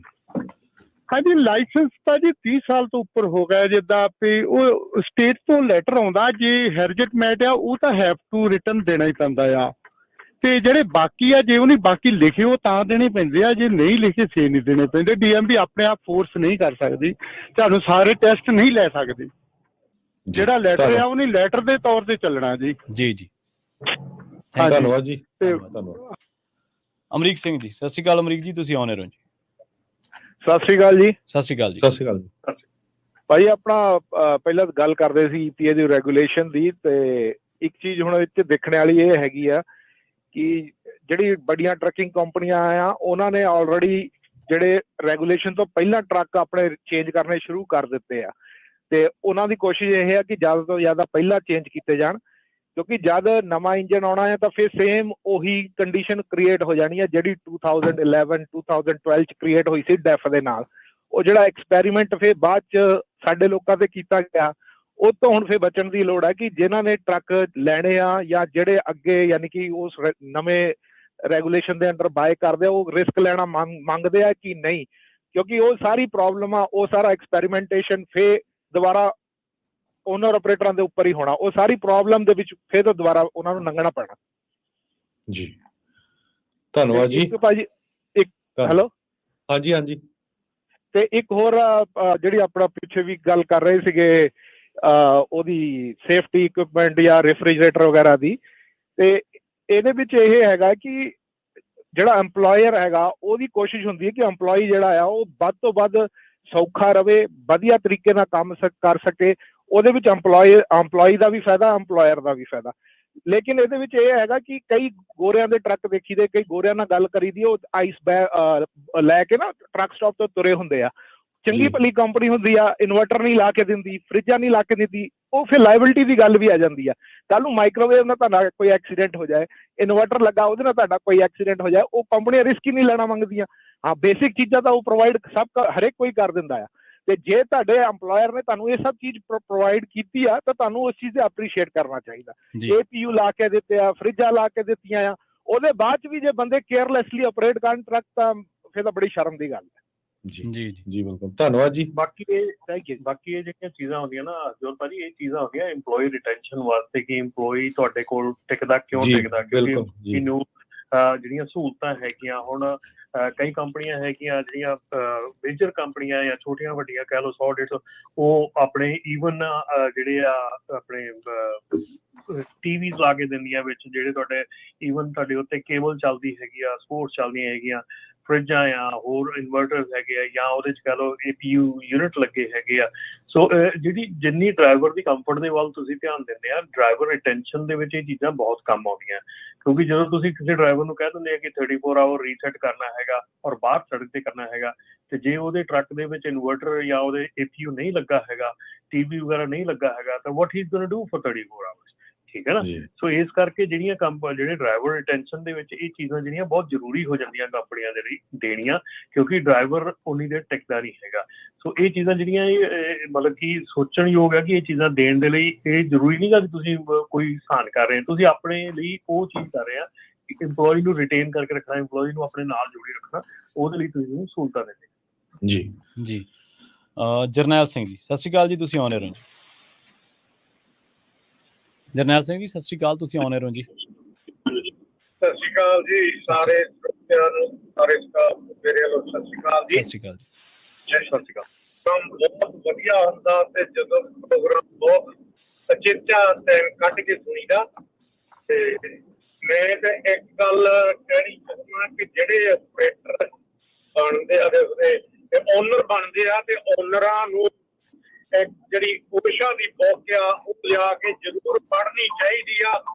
ਮੇਰੇ ਹਿਸਾਬ ਨਾਲ 80% ਤੋਂ ਵੱਧ ਜਿਹੜੇ ਆਪਣੇ ਆ ਜਿਹੜੇ ਕੰਪਨੀਆਂ ਖੋਲੀਆਂ ਉਹਨਾਂ ਨੂੰ ਉਹਦੇ ਬਾਰੇ ਕੁਝ ਪਤਾ ਹੀ ਨਹੀਂ ਵੀ ਸੇਫਟੀ ਇਸ਼ੂ ਚ ਕੀ ਆਉਂਦਾ ਤੇ ਕੀ ਅਸੀਂ ਆਪਣੇ ਡਰਾਈਵਰ ਨੂੰ ਦੇਣਾ ਤੇ ਕੀ ਨਹੀਂ ਦੇਣਾ। ਤੇ ਦੂਸਰੀ ਗੱਲ ਹੈ, ਜਦੋਂ ਡਰਾਈਵਰ ਰੱਖਦੇ ਆ ਉਹਨੂੰ ਦੇਣਾ ਜਾਂ ਨਹੀਂ ਦੇਣਾ ਥੋੜਾ ਬਹੁਤ ਐਗਰੀਮੈਂਟ ਕਰਕੇ ਲੈ ਕੇ ਉਹਨੂੰ ਦੱਸੋ ਕਿ ਆਹ ਚੀਜ਼ਾਂ ਮੁਹੱਈਆ ਕਰਾਵਾਂਗੇ, ਨਹੀਂ ਕਰਾਉਣੀਆਂ, ਉਹ ਰਵੇ ਤੇ ਨਾ ਰਵੇ ਉਦੋਂ ਅਸੀਂ ਗੱਲ ਨਹੀਂ ਕਰਦੇ। ਜਦੋਂ ਕੋਈ ਪੰਗਾ ਪੈਂਦਾ ਫੇਰ ਮੁਸ਼ਕਲ ਹੁੰਦੀ ਆ। ਤੇ ਜਿਹੜੀ ਸੇਫਟੀ ਇਸ਼ੂ ਜਦੋਂ ਆ ਜਾਂਦੀ ਉਦੋਂ ਵੱਡੀਆਂ ਵੱਡੀਆਂ ਕੰਪਨੀਆਂ ਹਿੱਲ ਜਾਂਦੀਆਂ, ਸਾਡੇ ਉਹਦੀ ਪਹੁੰਚ ਨਹੀਂ ਹੁੰਦੀ। ਜਿਹੜੇ 200-300 ਟਰੱਕ ਦੇ ਮਾਲਕ 20-20 ਲੋਕੇਸ਼ਨਾਂ ਤੇ ਕੰਮ ਚੱਲਦਾ ਉਹ ਵੀ ਹਿੱਲ ਜਾਂਦੇ ਆ ਸੇਫਟੀ ਤੇ ਆਣ ਕੇ। ਸੇਫਟੀ 'ਚ ਬਹੁਤ ਕੁਛ ਆਉਂਦਾ ਤੇ ਆਪਣੇ ਬੰਦੇ ਉਹ ਬੁੱਕ ਪੜ੍ਹਦੇ ਨਹੀਂ, ਨੌਲੇਜ ਹੁੰਦੀ ਨਹੀਂ। ਤੇ ਦੇਖਿਆ ਵੀ $20-25,000 ਮੇਰੇ ਕੋਲ ਹੈਗਾ, 20-25,000 ਦਾ ਲੋਨ ਲੈ ਕੇ 50-60,000 ਦਾ ਯੂਜ਼ ਟਰੱਕ ਚੱਕ ਲਿਆ, ਚਲੋ ਜੀ ਮੈਂ ਡਰਾਈਵਰ ਰੱਖ ਲਿਆ, ਮੈਂ ਕੰਪਨੀ ਖੋਲ ਲਈ ਆ। ਇਹ ਕੰਪਨੀਆਂ ਸੌਖੀਆਂ ਨਹੀਂ ਖੁੱਲਦੀਆਂ ਤੇ ਸੌਖਾ ਕੰਮ ਨਹੀਂ, ਈਜ਼ੀ ਸਮਝਦੇ ਆ। ਬੁੱਕ ਜ਼ਰੂਰ ਪੜ੍ਹਨੀ ਚਾਹੀਦੀ ਆ। ਜੀ ਜੀ ਜੀ ਬਿਲਕੁਲ, ਧੰਨਵਾਦ ਜੀ। ਧੰਨਵਾਦ ਜੀ। OSHA ਦੇ ਬਾਰੇ ਜਿੱਦਾਂ ਤੁਸੀਂ ਕਿਹਾ ਕਿ 80% ਕੰਪਨੀਆਂ ਨੂੰ ਨਹੀਂ ਪਤਾ, 80% ਕੰਪਨੀਆਂ ਜਿਹੜੀਆਂ ਕੰਪਨੀ ਪਾਲਿਸੀ ਵੀ ਨਹੀਂ ਦਿੰਦੀਆਂ ਹੈਗੀਆਂ ਕਿ ਉਹਨਾਂ ਨੇ ਕੀ ਕਰਨਾ ਹੈਗਾ। ਸੋ ਇਹ ਬਹੁਤ ਜ਼ਿਆਦਾ ਕਮੀ ਹੈਗੀ ਆ ਸਾਡੀਆਂ ਕੰਪਨੀਆਂ ਦੇ ਵਿੱਚ, ਜਿਹੜੀਆਂ ਸਿੰਪਲ ਹਾਇਰਿੰਗ ਜਿਹੜੀ ਹੈਗੀ ਆ ਉੱਥੇ ਅਣਗਹਿਲੀ ਬਹੁਤ ਜ਼ਿਆਦਾ ਹੈਗੀ ਆ। ਹਾਇਰਿੰਗ ਕਰਨ ਵੇਲੇ ਬਿਲਕੁਲ ਨਹੀਂ ਦੱਸਿਆ ਜਾਂਦਾ ਕੀ ਕਰਨਾ, ਕਿੱਦਾਂ ਕਰਨਾ, ਬਹੁਤ ਚੀਜ਼ਾਂ ਜਿਹੜੀਆਂ ਆ ਉਹਦੀ ਅਣਗਹਿਲੀ ਕੀਤੀ ਜਾਂਦੀ ਆ। ਸੋ ਇਹ ਇਸ਼ੂ ਬਹੁਤ ਵੱਡੇ ਹੈਗੇ। ਜੀ ਜੀ ਜੀ ਜੀ ਹਰਜੋਤ ਸਿੰਘ ਜੀ 13 ਮਿੰਟ ਢਿੱਲੋਂ ਜੀ, ਆਪਣਾ ਜਿਹੜਾ ਪ੍ਰੋਗਰਾਮ ਅਪਡੇਟ ਟਰੈਕਿੰਗ ਦਾ ਸਮਾਂ ਜੀ ਸਮਾਪਤੀ ਬਿਲਕੁਲ ਸਮਾਪਤੀ ਆ। ਸਾਡੇ ਇੱਕ ਸਰੋਤੇ ਸੀ ਧੀਰਾ ਸਾਹਿਬ, ਕਹਿੰਦੇ ਵੀ ਬੂਟਾ ਸਿੰਘ ਜੌਲ ਤੇ ਸਨੀ ਗਰੇਵਾਲ ਨਹੀਂ ਆਏ ਹੈਗੇ। ਜੀ ਮੈਨੂੰ ਲੱਗਦਾ ਸਨੀ ਗਰੇਵਾਲ ਨੇ ਆਪਣਾ ਡਿਫਰੈਂਟ ਬਿਜ਼ਨਸ ਸ਼ੁਰੂ ਕਰ ਲਿਆ, ਜ਼ਰੂਰ ਕਿਸੇ ਦਿਨ ਆਊਗੇ। ਬੂਟਾ ਸਿੰਘ ਜੌਲ ਹੋ ਸਕਦਾ ਬਿਜੀ ਹੋਣਗੇ, ਨਹੀਂ ਤਾਂ ਉਹ ਲਗਭਗ ਹਰ ਪ੍ਰੋਗਰਾਮ 'ਚ ਕਾਲਾਂ ਕਰਦੇ ਹੀ ਹੁੰਦੇ ਆ। ਸੋ ਸਰੋਤਿਆਂ ਦਾ ਬਹੁਤ ਬਹੁਤ ਧੰਨਵਾਦ। ਦੇਖੋ ਇਹ ਜਿਹੜੀਆਂ ਚੀਜ਼ਾਂ ਆ ਇਹਦੇ 'ਚ ਆਪਾਂ ਨੂੰ ਵੀ ਲਰਨ ਕਰਨ ਨੂੰ ਕੁਛ ਮਿਲਦਾ ਆ, ਹੋਰ ਵੀ ਜਿਹੜੇ ਸਾਡੇ ਸਰੋਤੇ ਆ ਉਹਨਾਂ ਨੂੰ ਵੀ ਬਹੁਤ ਕੁਛ ਲਰਨ ਕਰਨ ਨੂੰ ਮਿਲਦਾ, ਹਨਾ। ਕੀ ਕੁਝ ਵਾਪਰਿਆ ਨਹੀਂ ਤਾਂ ਪਤਾ ਹੀ ਨਹੀਂ ਲੱਗਦਾ ਹੈਗਾ। ਸੋ ਇਹੀ ਆ ਵੀ ਇਹਦੇ ਨਾਲ ਆਪਾਂ ਜਿਹੜੀ ਕਮਿਊਨਿਟੀ ਆ ਖਾਸ ਕਰਕੇ ਜਿਹੜੀ ਟਰੱਕਿੰਗ ਫੀਲਡ ਦੇ ਵਿੱਚ ਆ ਉਹਨਾਂ ਨੂੰ ਹੋਰ ਤੇ ਹੋਰ ਜਿਹੜਾ ਨੌਲੇਜ ਮਿਲੇ, ਕਿਸੇ ਨੂੰ ਕਿਸੇ ਤਰ੍ਹਾਂ ਦਾ ਕੋਈ ਕੁਐਸਚਨ ਹੈਗਾ ਆ ਤੇ ਉਹ ਤੁਹਾਨੂੰ ਟੈਕਨੀਕਲ ਕੁਐਸਚਨ ਵੀ ਤੁਸੀਂ ਕਾਲ ਕਰਦੇ ਆ। ਰਮਨ ਭਾਜੀ ਉਹਨਾਂ ਨੂੰ ਨੌਲੇਜ ਹੈ ਕਿਉਂਕਿ ਉਹਨਾਂ ਨੇ ਖੁਦ ਟਰੱਕ ਚਲਾਇਆ ਵੀ ਆ ਤੇ ਹੁਣ ਟਰੱਕਿੰਗ ਦਾ ਬਿਜ਼ਨਸ ਵੀ ਕਰਦੇ, ਲੰਬੇ ਸਮੇਂ ਤੋਂ ਟਰੱਕਿੰਗ 'ਚ ਇਨਵੋਲਵ ਆ ਤੇ ਆਪਾਂ ਤੁਹਾਨੂੰ ਖਬਰਾਂ ਦਿੰਦੇ ਰਹਿੰਦੇ ਆ ਅਮਰੀਕਾ 'ਚ ਕੀ ਕੁਝ ਵਾਪਰਿਆ। ਲੇਟੈਸਟ ਬਾਈਡਨ ਸਾਹਿਬ ਨੇ ਪੰਪ ਤਾਂ ਬਹੁਤ ਦਿੱਤਾ ਸੀ ਟਰੱਕਰਾਂ ਨੂੰ, ਹੁਣ ਵਿਚਾਰੇ ਟਰੱਕਰਾਂ ਦਾ ਸਾਰਿਆਂ ਦਾ ਬੁਰਾ ਹਾਲ ਆ ਹਨਾ। ਤੇ ਉਦਾਂ ਬਾਈਡਨ ਦਾ ਵੀ ਵੈਸੇ ਬੁਰਾ ਹਾਲ ਹੀ ਆ, ਆਪਾਂ ਦੇਖਦੇ ਰਹਿੰਦੇ ਕਈ ਵਾਰੀ ਮੀਟਿੰਗਾਂ ਦੇ ਵਿੱਚ ਬਹੁਤ ਕੁਝ ਉਲਟ ਪੁਲਟ ਬੋਲ ਜਾਂਦੇ ਆ ਤੇ ਸੋ ਆਪਾਂ ਇਜਾਜ਼ਤ ਲੈਂਦੇ ਆ ਰਮਨ ਜੀ। ਜੀ ਬਿਲਕੁਲ ਜੀ। ਹਰਜੋਤ ਭਾਈ ਜਾਂਦੇ ਮੈਂ ਦੱਸ ਦਿਆਂ ਕਿ ਆਪਣਾ ਜਿਹੜਾ ਟਰੱਕ ਸ਼ੋਅ ਹੈਗਾ ਅਕਤੂਬਰ 21-22 ਤਰੀਕ ਦਾ ਸਟਾਕਟਨ ਦੇ ਵਿੱਚ ਆਪਾਂ ਰੱਖ ਲਿਆ ਹੈਗਾ ਤੇ ਨਾਲ ਦੇ ਨਾਲ ਆਪਾਂ ਟਰਾਈ ਕਰ ਰਹੇ ਹੈਗੇ ਕਿ ਜਿਹੜੇ FMCSA ਦੇ ਚੀਫ ਹੈਗੇ ਆ ਰੋਬਿਨ ਹਟਿਨਸਨ, ਉਹਨਾਂ ਨੂੰ ਲੈ ਕੇ ਆਉਣ ਦੀ ਟਰਾਈ ਕਰ ਰਹੇ ਹੈਗੇ ਕਿ ਟਰੱਕ ਸ਼ੋਅ ਦੇ ਉੱਤੇ ਜੇ ਉਹ ਸ਼ਿਰਕਤ ਕਰ ਸਕਣ। ਬਾਕੀ ਆਪਣੇ ਟਰੱਕ ਸ਼ੋਅ ਦੇ ਉੱਤੇ ਜਿਹੜਾ ਆ ਕਾਰ ਤੇ FMCSA, DOT ਤੇ CHP ਇਹ ਸਾਰੇ ਜਿਹੜੇ ਆ ਉੱਥੇ ਹਮੇਸ਼ਾ ਹਾਜ਼ਰ ਹੁੰਦੇ ਆ। ਸੋ ਐਰਕੀ ਆਪਣਾ ਟਰੱਕ ਸ਼ੋਅ ਜਿਹੜਾ ਹੈਗਾ ਅਕਤੂਬਰ 21-22 ਨੂੰ ਜਿਹੜਾ ਸਟਾਕਟਨ ਜੀ ਮੇਰੇ ਖਿਆਲ ਨਾਲ ਕਾਲ ਕੱਟ ਹੋ ਗਈ ਪ੍ਰਵੀਨ ਜੀ। ਹਾਂਜੀ ਸੋ ਬਿਲਕੁਲ ਜਿਸ ਤਰ੍ਹਾਂ ਰਮਨ ਭਾਜੀ ਨੇ ਦੱਸਿਆ ਟਰੱਕਿੰਗ ਦਾ ਸ਼ੋਅ ਨਹੀਂ ਰੱਖਿਆ ਆ ਸਟਾਕਟਨ ਦੇ ਵਿੱਚ। ਸਟਾਕਟਨ ਮੰਟੀਕਾ ਪੂਰੀ ਸਿੰਘਾਂ ਦੀ ਚੜ੍ਹਦੀ ਕਲਾ ਹੈ ਉੱਧਰ। ਤੇ ਇੱਕ ਖਬਰ ਜ਼ਰੂਰ ਜਾਂਦੇ ਕਰਦੇ ਜਾਈਏ, ਆਪਾਂ ਕੱਲ ਵੀ ਖਬਰ ਸਾਂਝੀ ਕੀਤੀ ਸੀ, ਬਹੁਤ ਸਾਨੂੰ ਕਾਲਸ ਆਈਆਂ ਜੋ ਇੰਡੀਅਨ ਅੰਬੈਸੀ ਦੇ ਵਿੱਚ ਵਾਪਰਿਆ ਸੀ। ਕਿਸੇ ਨੇ ਕੋਸ਼ਿਸ਼ ਕੀਤੀ ਸੀ ਅੱਗ ਲਾਉਣ ਦੀ, ਸਿੱਖਾਂ ਨੂੰ ਪੂਰਾ ਬਦਨਾਮ ਕੀਤਾ ਗਿਆ, ਝੂਠੇ ਫੇਕ ਆਈਡੀਆਂ ਬਣਾ ਕੇ, ਫੇਸਬੁੱਕ ਪੇਜ ਬਣਾ ਕੇ, ਜ਼ਿੰਮੇਵਾਰੀ ਲਾ ਕੇ, ਤੇ ਉਹ ਸਾਰਾ ਕੁਝ ਜਿਹੜਾ ਝੂਠ ਸਾਬਤ ਹੋਇਆ ਹੈਗਾ। ਸੋ ਉੱਥੇ ਇੰਡੀਆ ਦਾ ਜਿਹੜਾ ਮੀਡੀਆ ਆ ਹਮੇਸ਼ਾ ਹੀ ਜੋ ਆਪਣੇ ਉਲਟ ਰਹਿੰਦਾ ਆ, ਤੁਹਾਨੂੰ ਪਤਾ ਹੀ ਆ, ਪਰ ਉਹਦੇ 'ਚ ਹੁਣ ਕਈ ਜਿਹੜੇ ਆ ਪੱਗਾਂ ਜਿਨ੍ਹਾਂ ਨੇ ਸਿਰਾਂ 'ਚ ਫਸਾਈਆਂ ਉਹ ਵੀ ਨਾਲੇ ਰਲ ਜਾਂਦੇ ਆ। ਸੋ ਧਿਆਨ ਨਾਲ ਆਪਾਂ ਨੂੰ ਸੋਚਣਾ ਚਾਹੀਦਾ। ਉਸ ਤੋਂ ਬਿਨਾਂ ਸਿੱਖਸ ਫॉर ਜਸਟਿਸ ਦੇ ਗੁਰਪਤਵੰਤ ਸਿੰਘ ਪੰਨੂ ਹੋਣਾ ਦੀ ਬਾਬਤ ਬਹੁਤ ਝੂਠੀ ਖਬਰ ਫੈਲਾਈ ਗਈ ਵੀ ਉਹਨਾਂ ਦੀ ਐਕਸੀਡੈਂਟ ਹੋ ਗਿਆ, ਐਕਸੀਡੈਂਟ 'ਚ ਮੌਤ ਹੋ ਗਈ ਆ। ਸੋ ਪੰਨੂ ਸਾਹਿਬ ਨੇ UNO ਦੇ ਆਫਿਸ ਦੇ ਸਾਹਮਣੇ ਜਾ ਕੇ ਉਹ ਵੀਡੀਓ ਜਾਰੀ ਕੀਤੀ ਆ ਤੇ ਇੱਥੋਂ ਹੀ ਬੋਲ ਰਿਹਾ, ਮੈਂ ਇੱਥੇ ਹੀ ਹੈਗਾ ਆ। ਸੋ ਇਹ ਜਿਹੜੀਆਂ ਝੂਠੀਆਂ ਖਬਰਾਂ, ਝੂਠਾ ਉੱਥੇ ਦਾ ਮੀਡੀਆ ਆ, ਉਹਦਾ ਬੜਾ ਯਕੀਨ ਨਾ ਕਰਿਆ ਕਰੋ। ਸੋ ਉਹ ਜਿਹੜੀ ਉਹ ਖਬਰ ਬਿਲਕੁਲ ਝੂਠੀ ਆ, ਬਿਨਾਂ ਕਿਸੇ ਗੱਲ ਤੇ ਸਿੱਖਾਂ ਦੇ ਵਿੱਚ ਦਹਿਸ਼ਤ ਫੈਲਾਉਣ ਦੀ ਜਿਹੜੀ ਗੱਲਬਾਤ ਕੀਤੀ ਜਾ ਰਹੀ ਆ। ਤੇ ਇਹ ਤੁਸੀਂ ਪੰਜਾਬੀ ਰੇਡੀਓ USA ਨੂੰ ਸਵੇਰੇ ਸ਼ਾਮ 24 ਘੰਟੇ ਸੁਣ ਸਕਦੇ ਆ। ਅਸੀਂ ਤੁਹਾਨੂੰ ਅਮਰੀਕਾ 'ਚ, ਦੁਨੀਆ 'ਚ ਕੀ ਕੁਝ ਵਾਪਰ ਰਿਹਾ ਉਹ ਸਵੇਰ ਨੂੰ ਅਪਡੇਟ ਅਮਰੀਕਾ 'ਚ ਦੱਸਦੇ ਆ ਤੇ ਸ਼ਾਮ ਨੂੰ ਕੈਲੀਫੋਰਨੀਆ ਦੇ ਵਿੱਚ ਕੀ ਕੁਝ ਵਾਪਰਿਆ ਉਹ ਦੱਸਦੇ ਆ। ਸੋ ਇੱਥੇ ਹੀ ਆਪਾਂ ਸਰੋਤਿਆਂ ਤੋਂ ਇਜਾਜ਼ਤ ਲੈਂਦੇ ਆ। ਮੇਰੇ ਹਰਜੋਤ ਸਿੰਘ ਵੱਲੋਂ ਤੇ ਪ੍ਰਵੀਨ ਸ਼ਰਮਾ ਵੱਲੋਂ ਤੁਹਾਨੂੰ ਸਾਰਿਆਂ ਨੂੰ ਬਹੁਤ ਹੀ ਪਿਆਰ ਤੇ ਸਤਿਕਾਰ ਭਰੀ ਸਤਿ ਸ੍ਰੀ ਅਕਾਲ ਤੇ ਸੁਣਦੇ ਰਹੋ ਪੰਜਾਬੀ ਰੇਡੀਓ USA।